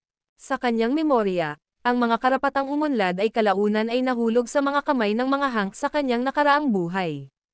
I need to go out, tumayo si Jasper at sinabi. Saan? Tanong ni Wendy. Magsisimula na ang auction in 2 days. Ngayon, ang dokumento ng pagpaparehistro para sa kumpanya ng real estate ay maaaprubahan. I'm going to register for the qualifications to bid, sabi ni Jasper bago umalis sa villa ng Schoolers. Ang auction ay isasagawa ng City Hall, at ang pamantayan ay napakataas. Dahil maraming tao ang sumusubaybay dito, medyo mataas din ang threshold. Ang kapital para sa pagpaparehistro ay hindi bababa sa 100 milyon. Dahil dito, walang sino man ang magkakaroon ng kwalifikasyon na pumunta at manood. Nang dumating si Jasper sa Asset Supervision and Administration na pag-aari ng Estado, nakita niya ang maraming kumpanya na dumarating upang mag-apply para sa kwalifikasyon upang mag-bid din. Nang nasa pintuan na siya ay may nakita si Jasper na pamilyar. Zayden Hanks. Sabay-sabay ding nakita ng huli si Jasper. Ang video na ito ay edited by Urban Storytelling. Kabanata 72. Agad namang lumapit si Zayden. Hey, nandito ka para mag-apply din para sa bid. Tiningnan ni Zayden ang folder na nasa kamay ni Jasper at malamig na tumawa. Lalaki ka lang na umaasa sa kanyang babae at nakakuha ka ng ilang mga kapaki-pakinabang na resulta. Seryoso. Gusto mo pero sa kasamaang palad, hindi mo magagawa, malamig na sagot ni Jasper. Nagdilim ang mga mata ni Zayden habang nanunuya. Lane, huwag kang masyadong matuwa. Naranasan ko na ang ilang pagkatalo noon, ngunit ano ang kinalaman nito sa iyo? Ang mga nanalo ay si Dawson at ang taong nasa likod niya. At best, aso ka lang sa tabi nila. Itigil mo na ang pagiging isang asong nananakot sa mga tao dahil lang sa kapangyarihan ng amo nito. Kung ganoon nga, bakit hindi natin makita kung sino ang huling tatawa? Inalog-alog ni Jasper ang folder na nasa kamay niya at hindi nagmamadaling sinabi. Naiinis na sabi ni Zayden sabay panunuya, wala kang karapatang pagsalitaan ako ng ganyan. Huwag mong kakalimutan na isa ka lang umaasa sa babae niya. Maaaring sipin ka ng mga Schoolers anumang oras na gusto nila. Napatingin si Jasper kay Zayden. Gusto niyang sabihin kay Zayden na ang 600 million nanograms $800 million na ipinuhunan niya sa real estate company ay iniabot sa kanya ni Zayden. Hindi ko alam kung sipin ako ng mga Schoolers, ngunit sa pagkakataong ito, natatakot ako na ang iyong plano ay magiging walang bunga. Pagkasabi noon ni Jasper ay dumiretso siya sa staff para iabot ang mga dokumento niya. Ibigay sa akin ang mga detalye ng pagpaparehistro ng iyong kumpanya. Maingat na ibinaba ng staff ang mga detalye ni Jasper. Hindi man lang niya inangat ang kanyang ulo, ngunit nang makita niya ang dokumentong iniabot sa kanya ni Jasper, nagulat siya. Ang JW Real Estates Development Co., Limited, ay nagre-rehistro ng kapital na 1.3 bilyon. Nang sabihin niya iyon, lahat ng tao sa kwarto ay napatingin sa kanila. Lalo na si Zayden na nasa pintuan pa rin at hindi pa umaalis. Naikuyom niya ng mariin ang mga kamao dahil sa selos at gulat. JW Real Estates. Alam niyang ang kumpanyang ito ay sinimulan ni na Jasper at Wendy sa pangalan lang. Dagdag pa, ang 1.3 bilyong kapital sa pagpaparehistro ay sapat na upang ang isang taong ipinanganak sa isang mas mataas na uri ng pamilya sa lalawigan tulad ni Zayden ay dumanas ng pagkahilo. Hindi lahat ay nakapaglabas ng napakaraming pera sa panahong ito. Maging ang mga Hanks ay kailangang magtipid at mag-ipon para sa ganoong halaga ng pera pagkatapos na dumanas ng malubhang pinsala sa huling pagkakataon. Hindi na niya kailangang isipin para malaman na ang $1 bilyong na nawala sa kanya noong nakaraan ay dapat na naroon. Ang naghahalong selos at hinaing ay lumalamon sa puso ni Zayden na parang makamandag na ahas. Tapos, may narinig siya. Ang legal na personalidad ay si Wendy Schuler at ang isa pang shareholder ay si Jasper Lane. Ikaw ba si Jasper Lane? Oo. Ito ang aking ID at ang legal na personalidad, ang dokumento ng autorisasyon ni Wendy Schuler. Sige, kumpleto ang mga detalye tungkol sa dalawang shareholder. Ito ang iyong numero sa pagbid.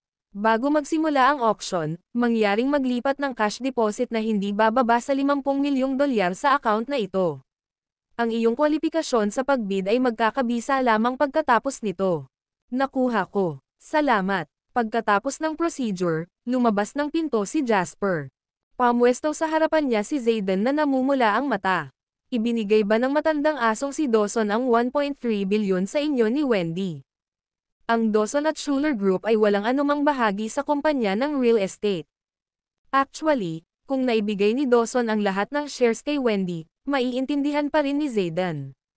Gayunpaman, may 50% share si Jasper dito at hindi ito matanggap ni Zayden. Para sa kanya, si Jasper ay nakinabang ng walang kabuluhan. Nagulat ako gaya mo nang bigyan ako ng mga schoolers ng napakaraming share at goodies. Nagkibit balikat si Jasper. Nang tumingin kay Zayden na nanginginig sa selos at pagkabigla, tumawa siya ng mahina bago sinabing, gayunpaman, ang dahilan kung bakit niya ibinigay sa akin ang pera na ibinigay ng pamilya Hanks para magsimula ng isang kumpanya at bigyan ako ng napakaraming bahagi ay dahil kami ni Wendy ay magkasundo, mga tuntunin, asar ka ba? Kagatin mo ako. F***sick ka. Sumabog si Zayden at diretsyong sinuntok si Jasper. Ang video na ito ay edited by Urban Storytelling. Kabanata 73. Hindi kumikibo si Jasper nang kaharap niya si Zayden na akmang sasampalin sa kanya na parang asong baliw. Nakangiti pa ito sa kanya para bang ine-expect niya na tuluyang mawala sa isip niya si Zayden. Mr. Hanks, sa kritikal na sandaling ito, mahigpit siyang niyakap ng mga katabi ni Zayden. Ito ang City Hall at sa itaas ay ang opisina ng mga pinuno. Kung atakihin mo siya dito, magkakagulo ang pamilya mo. Please huminahon ka. Makatuwiran pa rin ang mga nasasakupan ni Zayden. Alam nilang kung atakihin ni Zayden si Jasper dito, mahihirapan siya kahit sinong may kasalanan. Huminga ng malalim si Zayden at pinigilan ang apoy ng galit. Pinandilatan niya si Jasper at sinabing masama, hindi ka magiging kampante ng matagal. Maya-maya, papaluhod kita sa harapan ko. Tumalikod na si Zayden at umalis pagkatapos niyang sabihin iyon. Naramdaman ni Jasper na sobrang awa na pinigilan ni Zayden ang sarili sa huling sandali. Kung ngayon lang inatake ni Zayden si Jasper, magkakaroon si Jasper ng mga paraan para makakuha siya ng higit pa kaysa sa kanyang napagkasunduan. Gayunpaman, ito ay maayos. Ito ay isang huling minutong plano pa rin, kaya hindi ito makakaapekto sa mas malaking larawan. Lumingon si Jasper, at nang makita niyang nakatingin ang lahat sa kanila, sinabi niya, "Go now. Ipagpatuloy mo ang iyong negosyo. Wala nang dapat tingnan ngayon." Nagkalat ang mga tao sa kalituhan. Matapos ni Jasper ang kanyang damit, aalis na sana siya nang may narinig siyang babaeng tumatayo sa kanyang likuran. Medyo kawili-wili ka. Ang kanyang boses ay malambot at malambing na may kaibig-ibig na alindog. Lumingon si Jasper at nakita niya ang isang babaeng nakatayo sa may elevator. Siya ay nasa 20s at nakasuot ng pulang damit. Lumalamig na ang panahon, kaya may shawl siya sa balikat. Wala siyang gaanong alahas, ngunit napakaganda niya na para bang pinagpala siya ng langit. Ang kanyang katanji tangi at namumukod tanging kagandahan ay naglalabas ng mabigat na pambabaing alindog na mararamdaman sa bawat galaw niya. Ito ang unang pagkakataon na nakita si Jasper ng babaeng makakalaban ni Wendy sa kagandahan. Napakapino ng kagandahan ni Wendy na hindi hinaluan. Siya ay tulad ng pinakamahalagang hiyas sa mundong ito, at bawat pulgada niya ay inukit ng may lubos na pangangalaga. Iba naman ang babaeng nasa harapan niya. Siya ay maganda, ngunit hindi siya ang pinakamaganda. Ang higit na nagpahanga sa kanya ay ang kanyang pagiging mapang-akit na hindi mapagpanggap. Kasing kaakit-akit siya tulad ng isang maliit na butil ng usok. Kaya niyang tumayo roon at walang magawa, ngunit parang hindi nakikita ng kamay na humahatak sa iyong puso. Iyon ba ay isang papuri? Sabi ni Jasper nang hindi pinag-iisipan. Ang mga sulok ng labi ng babae ay pumulupot sa isang magandang kurba habang sinabi niya, "I guess. Ano ang gagawin mo kung talagang inatake ka niya? Tawagan ang mga pulis." Prangka at prangka si Jasper. Para bang ang pagtawag sa mga pulis pagkatapos ng isang baterya ay hindi isang kaiyayang bagay na gawin para sa isang lalaki. Ito ay isang legal na lipunan, kaya ang karahasan ay hindi solusyon sa mga problema. Ang mga taong labag sa batas ay kailangang magbayad. Kapag tinanong ko ang ibang mga lalaki ng tanong na ito, gagawin nila ang kanilang makakaya upang ipakita ang kanilang pagiging gentleman na hindi natatakot sa provocation. Para bang ito ang paraan para ipakita ang kanilang alindog na panlalaki. Nagniningning ang mga mata ng babae habang interesadong tumingin kay Jasper. Kaya pala ibang lalaki sila, natatawang sabi ni Jasper. Pagkasabi niya nun ay umalis na siya. Ang video na ito ay edited by Urban Storytelling. Kabanata 74, gulat na napatingin ang babae kay Jasper. Hindi mo ba ako bibigyan ng name card at hihilingin sa akin ang aking contact number? Palam. Nagpout ang babae habang nakatingin sa likod ni Jasper. Pakiramdam niya ay ang binatang ito ang pinakakawili-wiling taong nakilala niya pagkatapos niyang pumunta sa mainland kasama ang kanyang ama. Palam. Kahit nakaalis na si Jasper sa bulwagan ay bamulong pa rin ito. Sumakay si Jasper sa kanyang sasakyan sa parking lot. Kumikislap ang kanyang mga mata. Ang babae ngayon lang ay may makapal na Harbor City accent. Bukod pa riyan, hindi sinasabi na kung may naririto mula sa Harbor City sa sandaling ito, nangangahulugan ito na ang malaking pagkakataon ay darating upang mamuhunan sa lalawigan. May namumuong plano si Jasper, at mabilis niyang tinawagan si Dawson. Tito Schuler, may pag-uusapan ako sa iyo. Hindi nagatubili si Dawson. Sinabi niya sa kanyang sekretarya na kanselahin ang kanyang sumusunod na schedule at sinabi kay Jasper, sige. Halika sa kumpanya. Hihintayin kita sa opisina ko. F*6. Damn that son of a Kirk. Galit na dinurog ni Zayden ang tasa ng tsaa sa kamay at pinapadyak ang mga paa habang sumisigaw na parang baliw. Ang mga subordinate sa silid ay hindi naglakas loob na gumawa ng tunog. Hindi sila nang ahas na pukawin si Zayden na nasa marahas na galit. Sino siya sa tingin ni Jasper? How dare he step on my head and tyrannically abuse me? Nang maalala niya ang nangyari kanina, naramdaman ni Zayden na para bang patuloy na nagngangalit sa kanyang puso ang selos at galit. Nasa bingit na siya ng pagkabaliw. Mr. Hanks, maingat na sabi ng isa sa kanyang mga nasasakupan. Sinabi sa amin ni Master na unahin natin ang tamang negosyo. Pagkatapos nating makamit ang ating layunin, ang taong Jasper na iyon ay magiging aso pa rin sa iyong harapan. Pagdating ng panahon, magagawa mo lahat ng gusto mo sa kanya. Hinayla ni Zayden ang kwelyo ng kanyang t-shirt at tumawa ng masama bago sinabing, tama ka. Ang mga asong iyon ay hinding-hindi mangarap na nakipag-ugnayan na ako sa negosyante mula sa Harbor City. Sa kanyang suporta, tiyak na ako ang huling tumawa para sa auction na ito. Habang sinasabi niya iyon ay pinaikit ni Zayden ang kanyang mga mata para itago ang gulat at katakawan sa kanyang mga mata. Ito ay 3 bilyong dolyar na pamumuhunan.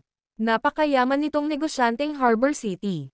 Hindi katakataka na ang mga pinuno mula sa pamahalaang panlalawigan ay nagbibigay ng malaking halaga sa kanya. Kung ang isang amusement park ay makakakuha ng 3 bilyong dolyar na pamumuhunan, magkano kaya ang halaga ng buong timog na pampang ng South Face River sa hinaharap? Sa sandaling ito, may kumatok sa pinto. Mabilis na tumakbo si Zayden para buksan ang pinto. Ang pumasok ay isang binata na mukhang palpak at mayabang ang mukha. Mr. Lo, nandito ka na. Hindi nagpahangin si Zayden sa harap ni Mr. Lo. Ngumiti siya at yumoko para sa kanya na parang alipin. Ngumuso si Mr. Lo at tumingin sa kwartong magulo. Then, he grinned and said in English that was dripping with a heavy Harbor City accent, di ba sabi mo isasama mo ako para magsaya sa probinsya? Hindi yata maganda ang mood mo ngayon.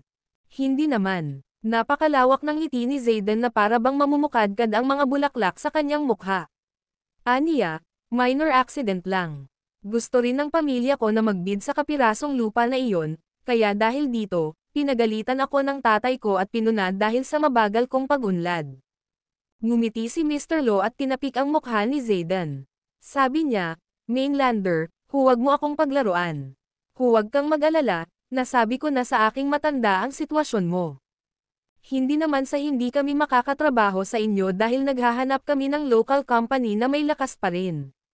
Tamang-tama kayo, pero kung hindi ako masaya, hindi matutuwa ang matanda ko. Kung hindi tayo masaya, wala nang pag-asa na magkatrabaho tayo.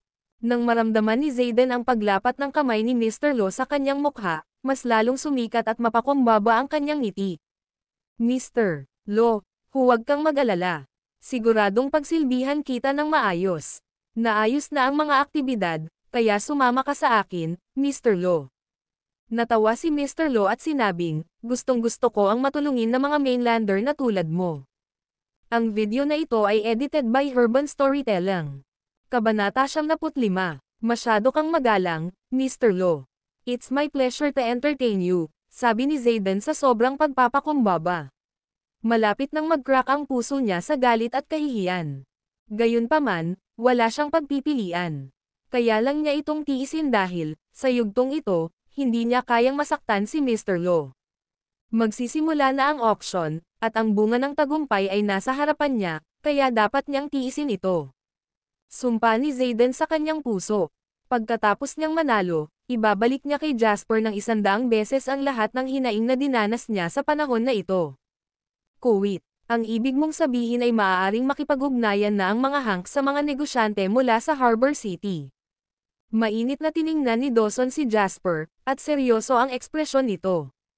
Tumanggo si Jasper at sinabing, ang ugali ng mga negosyante mula sa Harbor City ay maaaring makaapekto sa saloobin ng gobyerno. Dahil siya ay nagpaplanong mamuhunan, ang magkakaugnay na mga kaganapan ay susunod pagkatapos ng kanyang mga namumuhunan. Kung nagkataon, siya ay tatakbo sa usapan ng pagpapalawak ng lalawigan.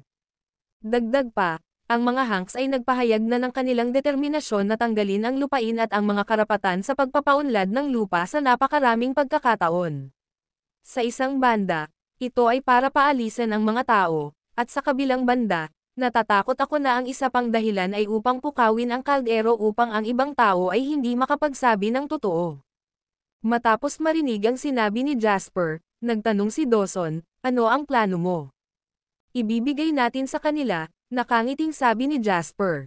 Ibigay mo sa kanila. Bahagyang tumaas ang kilay ni Dawson. Hindi magandang makipag-usap sa mga Hanks sa panahon ng auction. Ito ay lubos na magtataas din ng ating gastos. Prangka na nagsalita si Jasper na may katiyakan. Napaka-confident niya.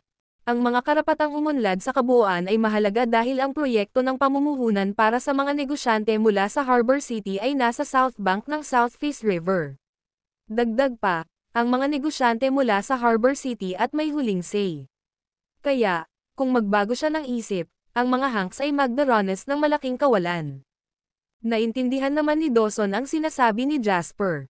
Gumawa siya ng 2 hakbang at sinabing, sigurado ka bang maimpluwensyahan mo ang mga negosyante? Alam ng lahat ang pangunahing elemento nito ay ang saloobin pa rin ng mga negosyante. Naalala ni Jasper ang takbo ng ekonomiya sa Harbor City sa kanyang nakaraang buhay. Tapos, ngumiti siya at sinabing, kung willing ang businessman na magtrabaho sa atin, mas malaki pa ang kita niya, bakit hindi niya gagawin? Kuwit. 2 araw ang lumipas sa isang kisap mata.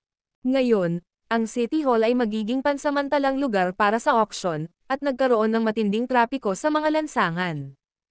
Halos lahat ng maimpluwensyang pamilya at milyonaryo sa probinsya na masasabi ng mga tao ay narito. Lahat ay naghahanap buhay sa iisang teritoryo, kaya kapag nagkita sila, tiyak na magpapalitan sila ng kumbensyonal na pakiramdam. Mr. Long, masyado kang maaga. Nakangiting sabi ng isang nasa katanghaliang gulang na nakasuot ng suit sa isa pang lalaki na kakababa lang ng sasakyan. Ako, ikaw ay nasa industriya ng parmasyutiko at interesado ka sa real estate. Nanunuya si Mr. Long. Hey, anong silbi ng pagiging interesado lang? Ang daming tao dito pero alam na nating lahat na matatalo tayo. Tama ka, napabuntong hininga si Mr. Long sa kalungkutan. Ang 2 pamilyang ito ay nagkaroon ng masamang dugo bago ito. Sila ay nakikipagkumpetensya sa isa't isa ng lantaran at sa likod ng mga eksena rin. Noong huling pagkakataon, natalo ang Hanks. This time, iniisip ko kung sino ang mananalo. Kanina pa sila nagtatampo. So, it's worth the price of this ticket since we can watch a great show today, natatawang sabi ng lalaki. Sabay na dumating sina Jasper at Wendy sa parking lot. Sa edad kung saan tinatrato pa rin ng lahat ang Mercedes-Benz at BMW bilang mga high-end na luxury car, ang hitsura ng isang Bentley ay napakahusay. Napatingin ang lahat sa pinangyarihan ng auction, at alam nilang narito kaagad ang mga schoolers. Pagkababa ni Jasper sa sasakyan kasama si Wendy, lumapit sa kanila ang ilang taong malapit kay Dawson para makipagbatian.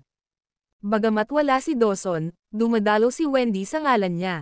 Ang pagganap ni Wendy para sa gabing ito ay hindi masusugatan. She greeted all of them with utmost manners, at para bang nakakachat niya ang lahat. Pagkatapos makipagpalitan ng kombensyonal na pakiramdam, pinangunahan ni Jasper si Wendy sa venue ng auction. Hindi katakatakang hindi nag-aalala ang iyong ama na payagan kang pumunta, nakangiting sabi ni Jasper, maganda ang iyong trabaho. Pinagdikit ni Wendy ang kanyang mga labi at sinabing, hindi mo matatakasan ang mga social niceties at interaksyon na ito. Nasasanay na ako sa kanila simula pa noong nakaraan. Naglakad silang dalawa papunta sa entrance ng venue. Kitang-kita nila si Zayden na nakatayo doon mula sa malayo. Para siyang nakatayo doon para lang hintayin sina Jasper at Wendy. Hindi niya pinansin ang mga taong nakapaligid sa kanya na bumabati sa kanya. Gayunpaman, dahil makapangyarihan ang kanyang pamilya, walang nang-ahas na makipagtalo tungkol dito sa kanya. Nang makita niya silang dalawa, ipinakita ni Zayden ang masamang tingin kasabay ng masamang ngisi sa kanyang mukha. Inilagay niya ang mga kamay niya sa likod niya habang humarap sa kanilang dalawa. Hoy, nandito ang lalaking umaasa sa kanyang babae. Kakaiba ang kinikilos ni Zayden nang ibukan niya ang kanyang bibig. Pagkasabi niya nun ay dumapo ang mga mata niya kay Wendy. Mukha siyang matako at malisyoso. Wendy, tinanggihan mo ang daan patungo sa langit at pinili mong makihalubilo sa basurang ito. Malamig na tiningnan ni Wendy si Zayden at sinabing, please go away. Ramdam ni Zayden na kumirot ang puso niya nang makita niya si Wendy na gustong maglagay ng magandang distansya sa kanilang dalawa. He chuckled coldly and said, I liked you so much noon pero ngayon naging kayo. Bulag at pinili ang basurang ito sa halip. Itinuro ni Zayden si Jasper at sinabi kay Wendy, ang basurang ito ay pinagnanasaan lang ang iyong kagandahan at pera ng pamilya. Hindi mo ba nakikita? Ayaw ituloy ni Wendy ang pakikipag-away kay Zayden, kaya sinabi niyang, I told you to go away, please. Masusuklam mo lang ako kapag nakatayo ka sa harapan ko. Kainis. Inangat ni Zayden ang mukha niya at napangiti. Sige, gusto kong makita kung hanggang kailan ka mananatiling mayabang. Hindi mo ba ipinagmamalaki ang iyong sarili bilang hindi necessary? Naiinis ka na tumingin sa akin, ha? Malapit na, ipapaluhod ko kayong mga baboy na nangangalunya sa harapan ko. Pagsisisihan mo ito. Pagsisisihan mo ang pagpili sa maling lalaki. Ipapaalam ko sa iyo na ako ang pinakamagaling na tao at ang basurang ito sa tabi mo ay magiging aso ko na lang. Just, wag mo siyang pansinin. Tara na. Hinawakan ni Wendy si Jasper at nilagpasan si Zayden para dumiretso sa venue ng auction. Nang dumaan si Jasper kay Zayden, sinabi ni Zayden na may mapait na hinanakit, maghintay ka lang. Maghihintay ako, ngumiti si Jasper. Hihintayin ko ang kamatayan mo. Lumingon si Zayden na may kislap na pangunawa. Pagkatapos, tinitigan niya ng diretso ang likod ni Jasper at naikuyom ang mga kamao. Bumaon ang kanyang mga kuko sa kanyang laman. Biglang tumawa ng mahina si Zayden. Kung mas natutuwa ka sa iyong sarili, mas magiging down at out ka mamaya. Halika, tingnan natin kung sino ang huling tumawa. Matapos pumasok sina Wendy at Jasper sa venue, sinabi ni Wendy kay Jasper, Jasp, napakakulit ni Zayden. Inakay ni Jasper si Wendy sa kanilang mga upuan at sinabing, hindi natin kailangang magalit sa ganitong uri ng tao. Ang aming karibal ay palaging ang Hanks mula pa noong una at hindi si Zayden. Wala pa siyang qualification na iyon. Ang video na ito ay edited by Urban Storytelling. Kabanata 76. Matapos dumating ang lahat mula sa iba't ibang industriya, opisyal na nagsimula ang auction. Isang grupo ng mga tao ang pumasok mula sa gilid ng pinto kasama ang pinuno ng City Hall na nangunguna sa kanila. Pagkatapos, umupo sila sa mga upuan na sadyang nakahiwalay sa iba. Ang mga pinuno mula sa iba't ibang industriya na dumating sa auction ay nagsimulang makipag-ugnayan sa isa't isa. Naunawaan nila na ang mga taong kakapasok lang ay ang mga maimpluwensyang negosyante mula sa Harbor City. Ang pinuno ng grupo ay isang lalaki na mukhang nasa edad 60. Nakasuot siya ng suot at mukhang payat. Gayunpaman, nang makipag-usap siya, siya ay umaagos sa hangin ng isang matagumpay na tao at mukhang puno siya ng karisma. Katabi niya ang isang binata at isang dalaga. Ngumunguya ng gama ang lalaki habang nakatingala. Napakaganda ng babae at mukhang kaakit-akit na para bang biniyayaan ng langit. Sa sandaling lumitaw siya, naakit niya ang atensyon ng maraming tao.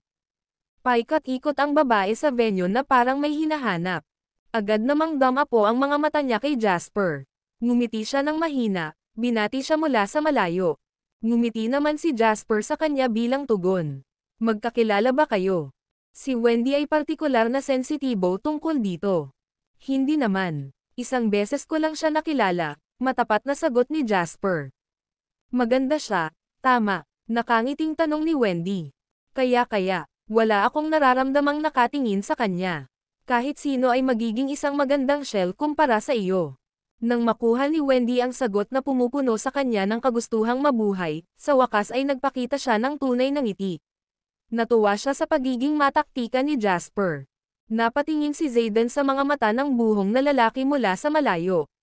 Nang makita niya ang kabilang partido na sumenyas ng sa kanya, nagpakawala siya ng malaking buntong hininga bago lumingon para hanapin si Jasper.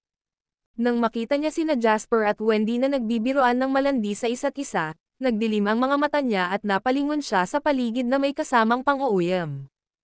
Umakyat sa stage ang MC habang nagkakagulo at tinapik ang microphone. Matapos manahimik ang lahat, sinabi niya, "Welcome everyone.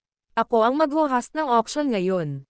Dagdag pa, ang nagbabalik na milyonaryo na mamumuhunan mula sa Harbor City, si Mr. Zachary Lo, ang kanyang panganay na anak na lalaki, si Henry Lo, at anak na babae, si Anna Lo, ay manunood mula sa isang tabi. Matapos malaman ang pagkakakilanlan ng mga negosyante mula sa Harbor City, nagsimula ang kaguluhan sa mga milyonaryo mula sa probinsya. Alam ng lahat na ang mga negosyante mula sa Harbor City ay lubhang maimpluwensyahan, ngunit wala silang ideya na ito ang numero 1 pinakamayayamang pamilya sa Harbor City, ang mga batas. Masasabing ang mga batas ay isa sa mga pinakamagiliw na pamilya sa mainland sa mga nangungunang milyonaryo sa Harbor City. Ang kanilang matandang master, si Tom Lo, at ang mga pinuno ng Capital City ay may napakalapit na relasyon. Hindi sila maaaring makipagkompetensya sa Old Master Lo sa mga tuntunin ng katayuan at posisyon.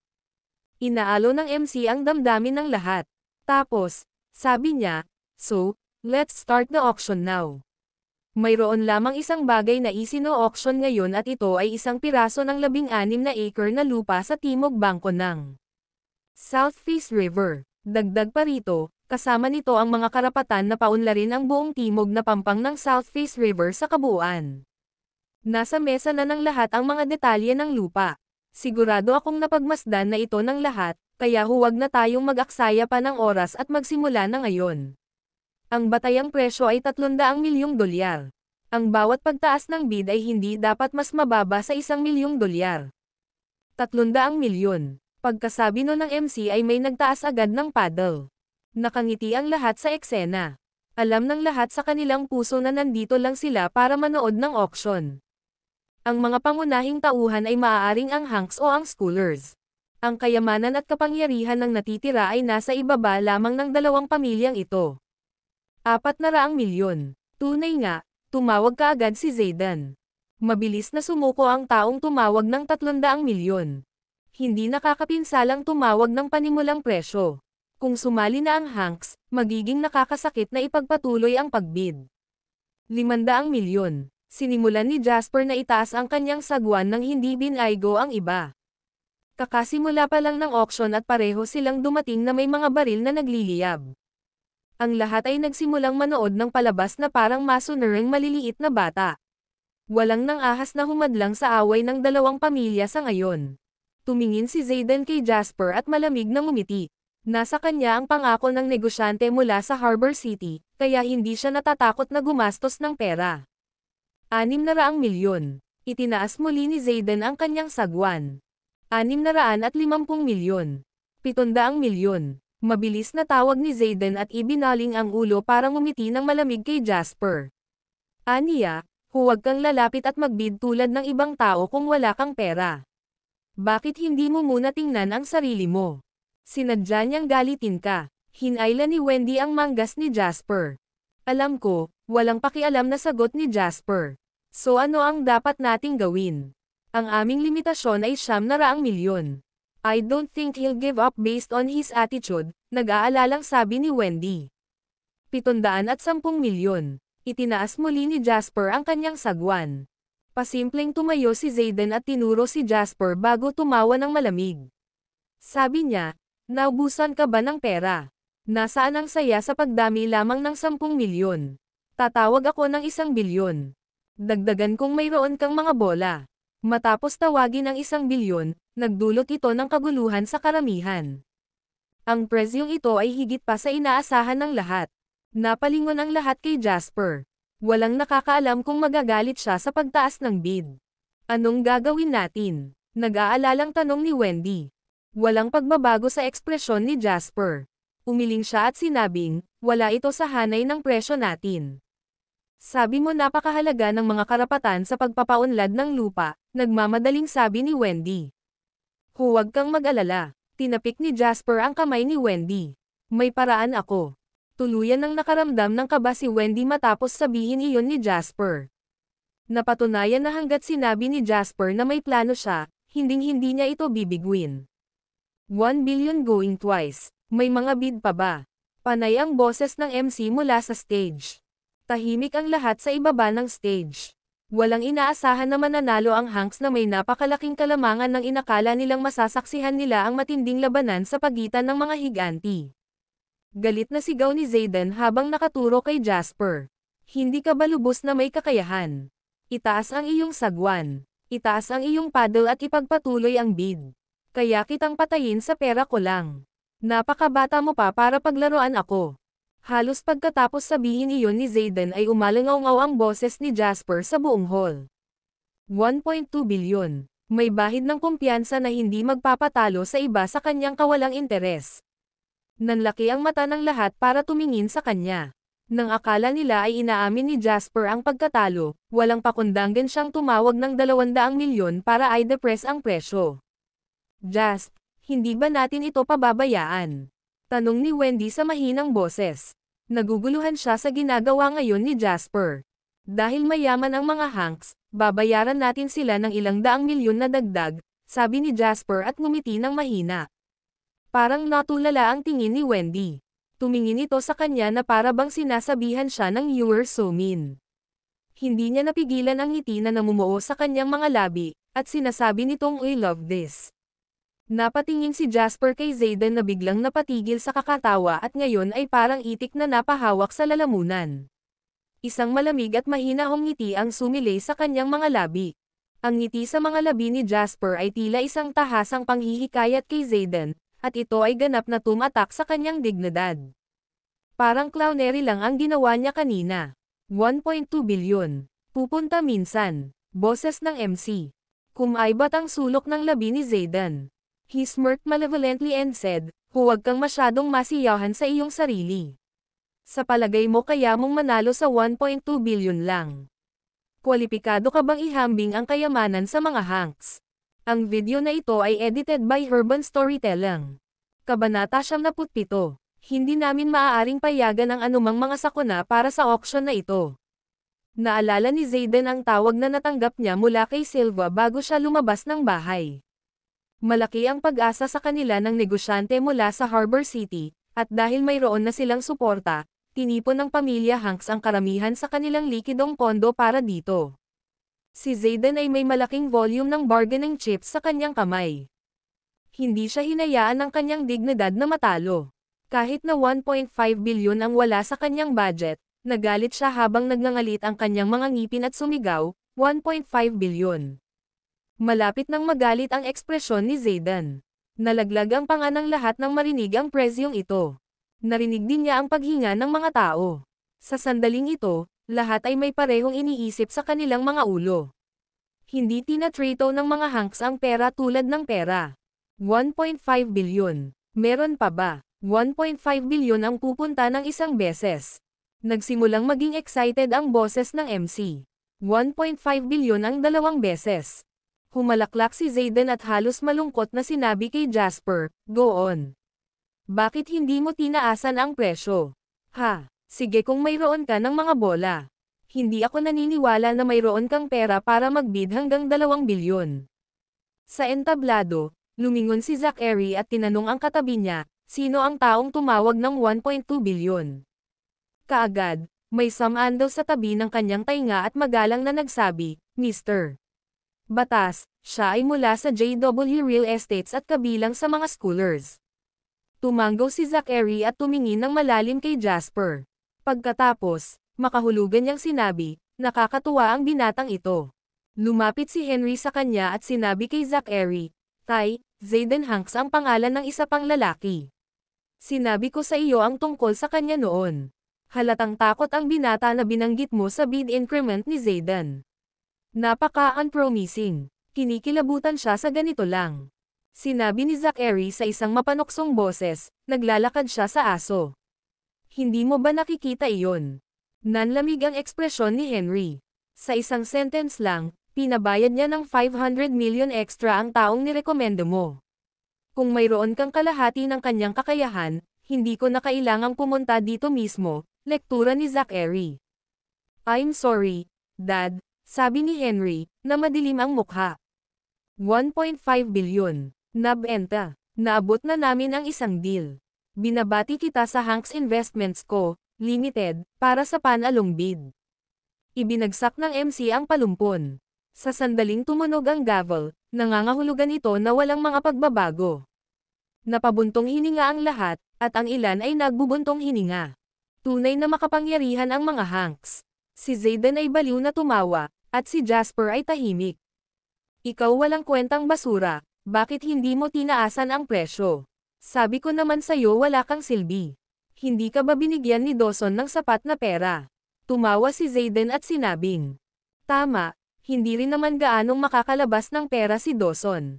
Sa palagay mo ba ay makakapagpahinga ka ng maluwag at mabubuhay ng walang pag-aalala pagkatapos makahanap ng isang mayaman na asawa?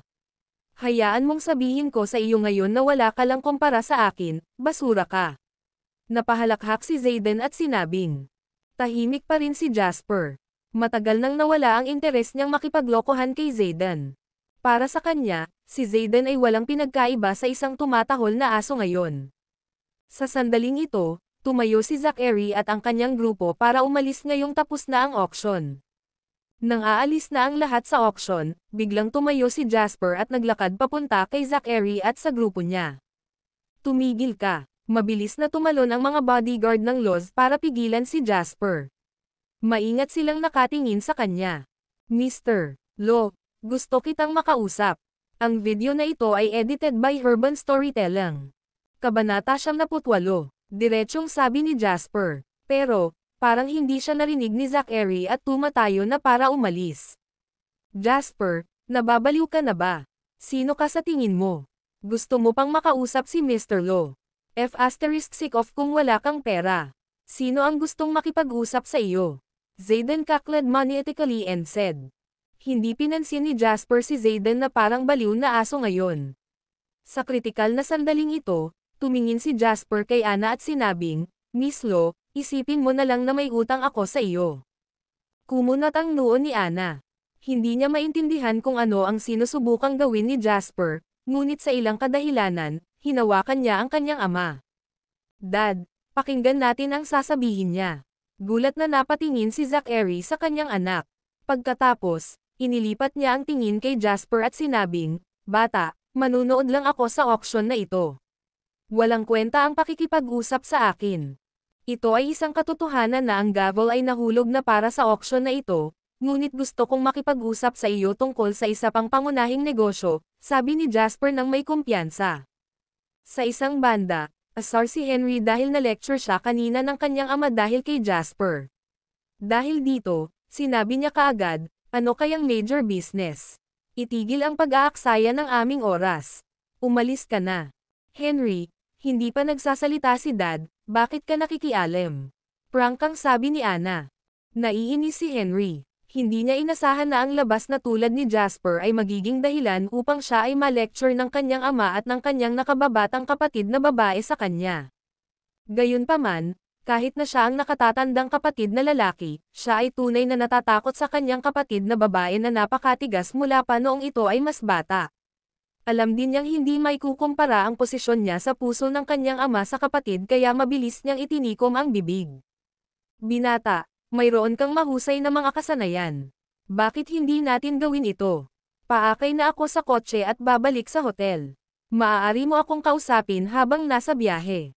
Pagkasabi no ni Zachary, naglakad na siya paarap. Sinundan siya ni Jasper, at sa pagkakataong ito, hindi na siya pinigilan ng mga bodyguard. Ibinigay ni Anna kay Jasper ang kanyang upuan para makaupo siya sa kanyang ama. Tiningnan siya ni Jasper nang may pasasalamat at sinabing, Mr. Batas, ang mayayaman at makapangyarihan sa Harbor City ay nakatayo sa napakaraming bilang, ngunit para sa akin, ang mga batas ay ang tanging malaking shot. Hindi man lang niloko ni Jasper si Zachary nang sabihin niya iyon. Si Old Master Law ay isang matuwid na tao. Noong bumalik ang Harbor City sa soberanya ng mainland, dahil sa buong suporta ng mga batas, binugbog sila ng mga awtoridad kaya ang nakuha na lang nila ay ilang masipag at walang kwentang negosyo na hindi na kumikita. Gayunpaman, pinasan silang lahat ni Old Master Law sa kanyang mga balikat. Pagkatapos ng handover, si Old Master Law ang unang bumalik sa mainland para sa pamumuhunan. Sa pangkalahatan, nakatuon siya sa kapakanan at infrastruktura ng mga tao. Ang una niyang isinaalang-alang ay hindi kita kundi ang pagpapabuti ng kalagayan ng pamumuhay ng bawat isa. Batay dito lamang, si Old Master Law ay isang nakatatanda na tinitingala ni Jasper kahit sa buhay na ito o sa kanyang nakaraang buhay. After Zachary heard that, he chuckled and said, "Salamat sa mga papuri, pero related ba ito sa gusto mong sabihin sa akin?" Paumanhin, ngunit wala kang maraming oras. Mr. Batas, matutulungan kitang mabawi ang 9 bilyong nawala sa iyong pamilya noong panahon ng krisis sa pananalapi noong taon ng paglilipat. Pagkasabi niya nito ay napatigil si Zachary. Lumipat ang tingin ng 3 miyembro ng pamilya kay Jasper. Maging ang ekspresyon ng pinuno ng City Hall na nakatayo sa tabi nila ay nagbago. Jasper Lane, anong kalokohan ang ibinubugbog mo? Madaling magsalita ng malaki, ngunit kung hindi mo ito magagawa at magagalit sa mga batas, kung gayon ito ay magiging isang hindi nararapat na sakuna. Gayunpaman, hindi nagbago ang ekspresyon ni Jasper. Nakatingin siya ng diretso sa nagsusuri na mga mata ni Zachary nang hindi sumusuko. Pagkatapos ng handover, ang krisis sa pananalapi ng Terra ay dumaan sa Southeast Terra at maraming mga bansa ang dumanas ng matinding pagkalugi. Kahit na ang Harbor City ay nakasalalay sa mainland, kaya hindi sila nagdusa ng labis na pagkalugi, ang mga batas ay nawalan ng halos 10 bilyong harbor dollars upang iligtas ang ekonomiya ng Harbor City. Dahil sa pagkawalang ito, ang mga batas ay bahagyang mas masama kaysa sa kasalukuyang maimpluwensyang malaking 4 na pamilya. Dagdag pa, magiging lubhang mahirap para sa kanila na abutin. Hindi man ito pinagsisihan ng mga batas, alam nila ang sakit na kanilang pinagdaanan. Gayunpaman, sinasabi ngayon ni Jasper na may iligtas niya sila mula sa krisis na ito at hindi napigilan ni Zachary na maantig. Bata, alam mo ba kung ano ang mangyayari kung babalikan mo ang iyong pangako? Tanong ni Zachary. Lumapit si Jasper sa tenga ni Zachary at bumulong, Mr.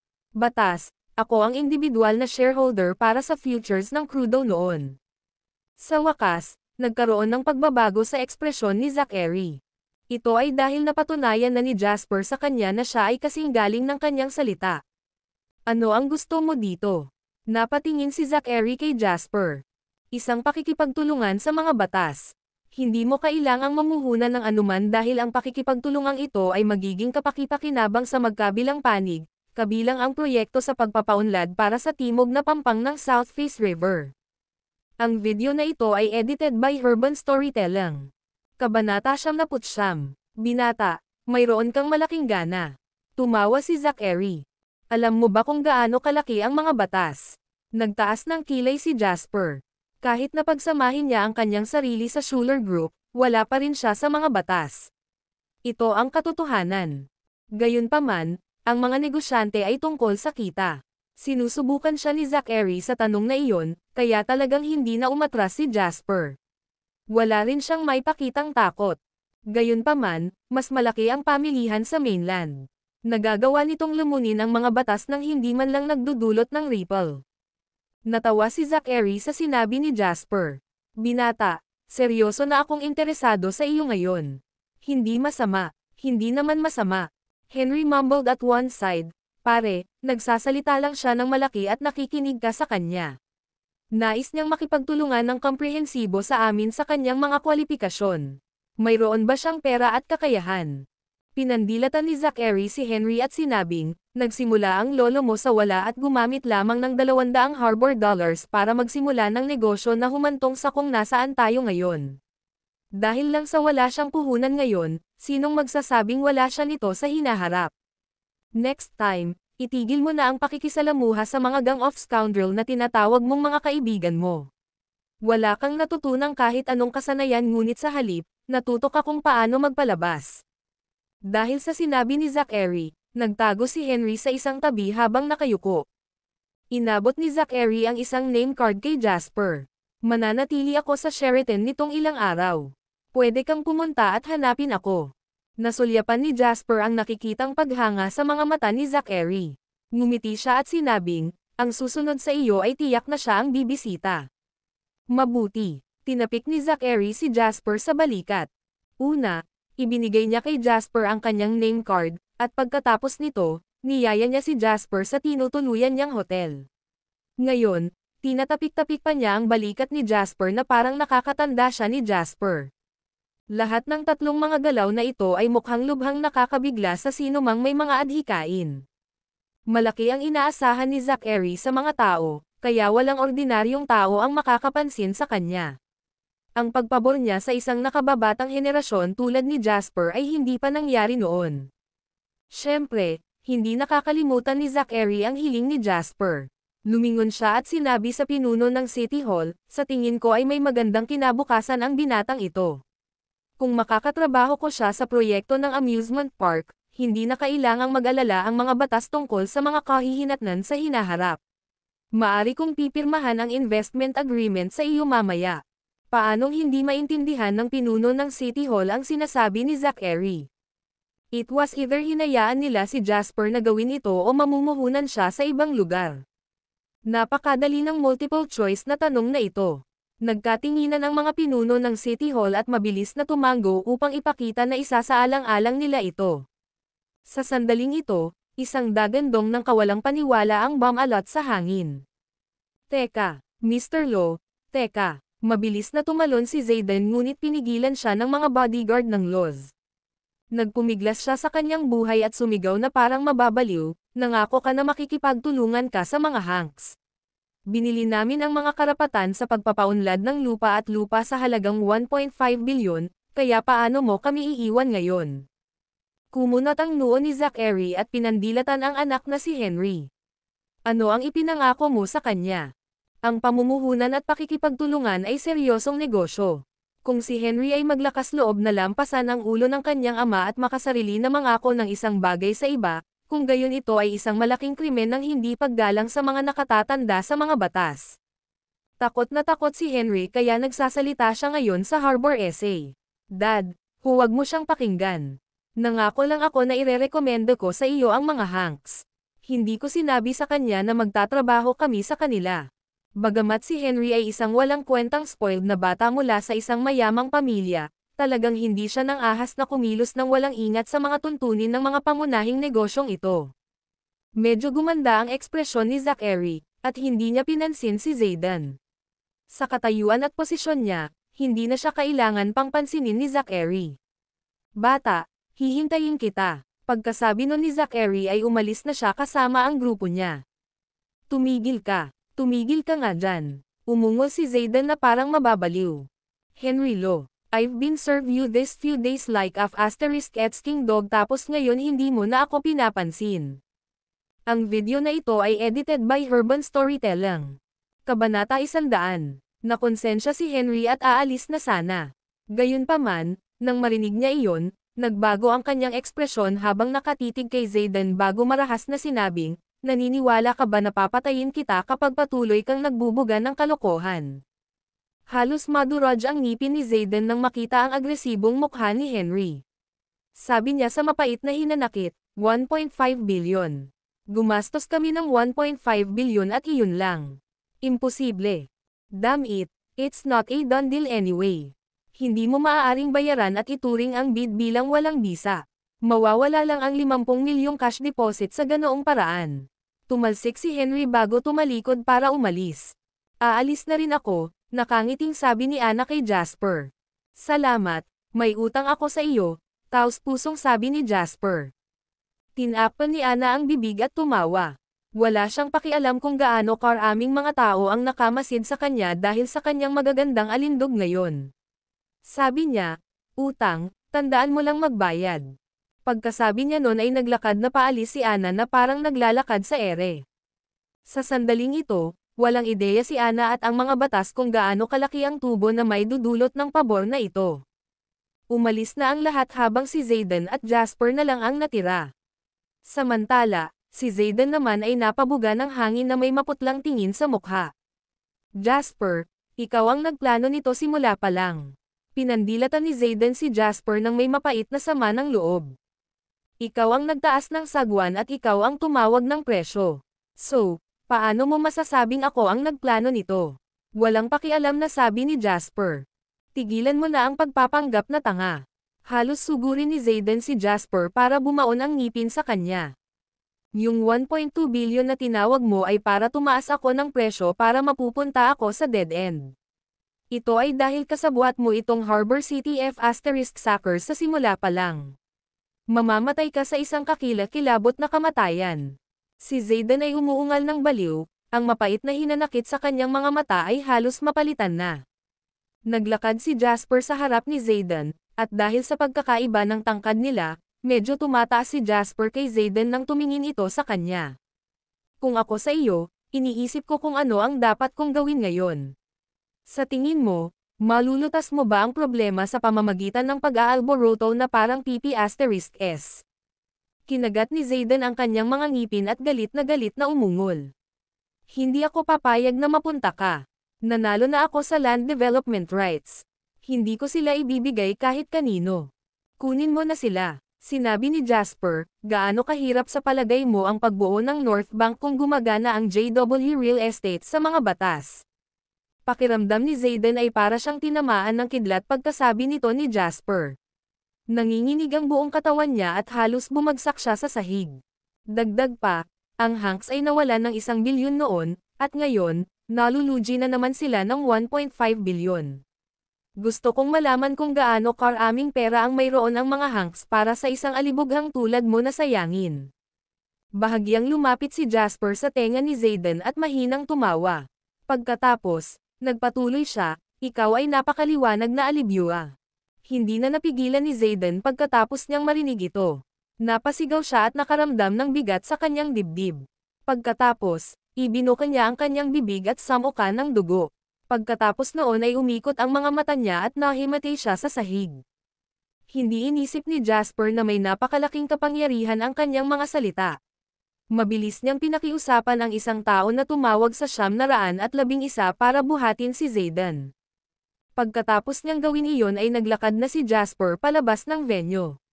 Marahang itinutulak ni Wendy ang kanyang buhok na ginulo ng hangin sa labas. Tapos na. Nilagay ni Jasper ang mga kamay sa likod niya at naglakad papunta kay Wendy habang nakangiting sabi.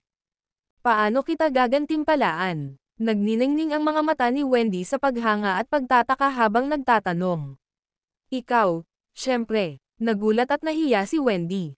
Bago siya makapagsalita, sinabi ni Jasper, ang iyong ngiti ang pinakamagandang gantimpala para sa akin.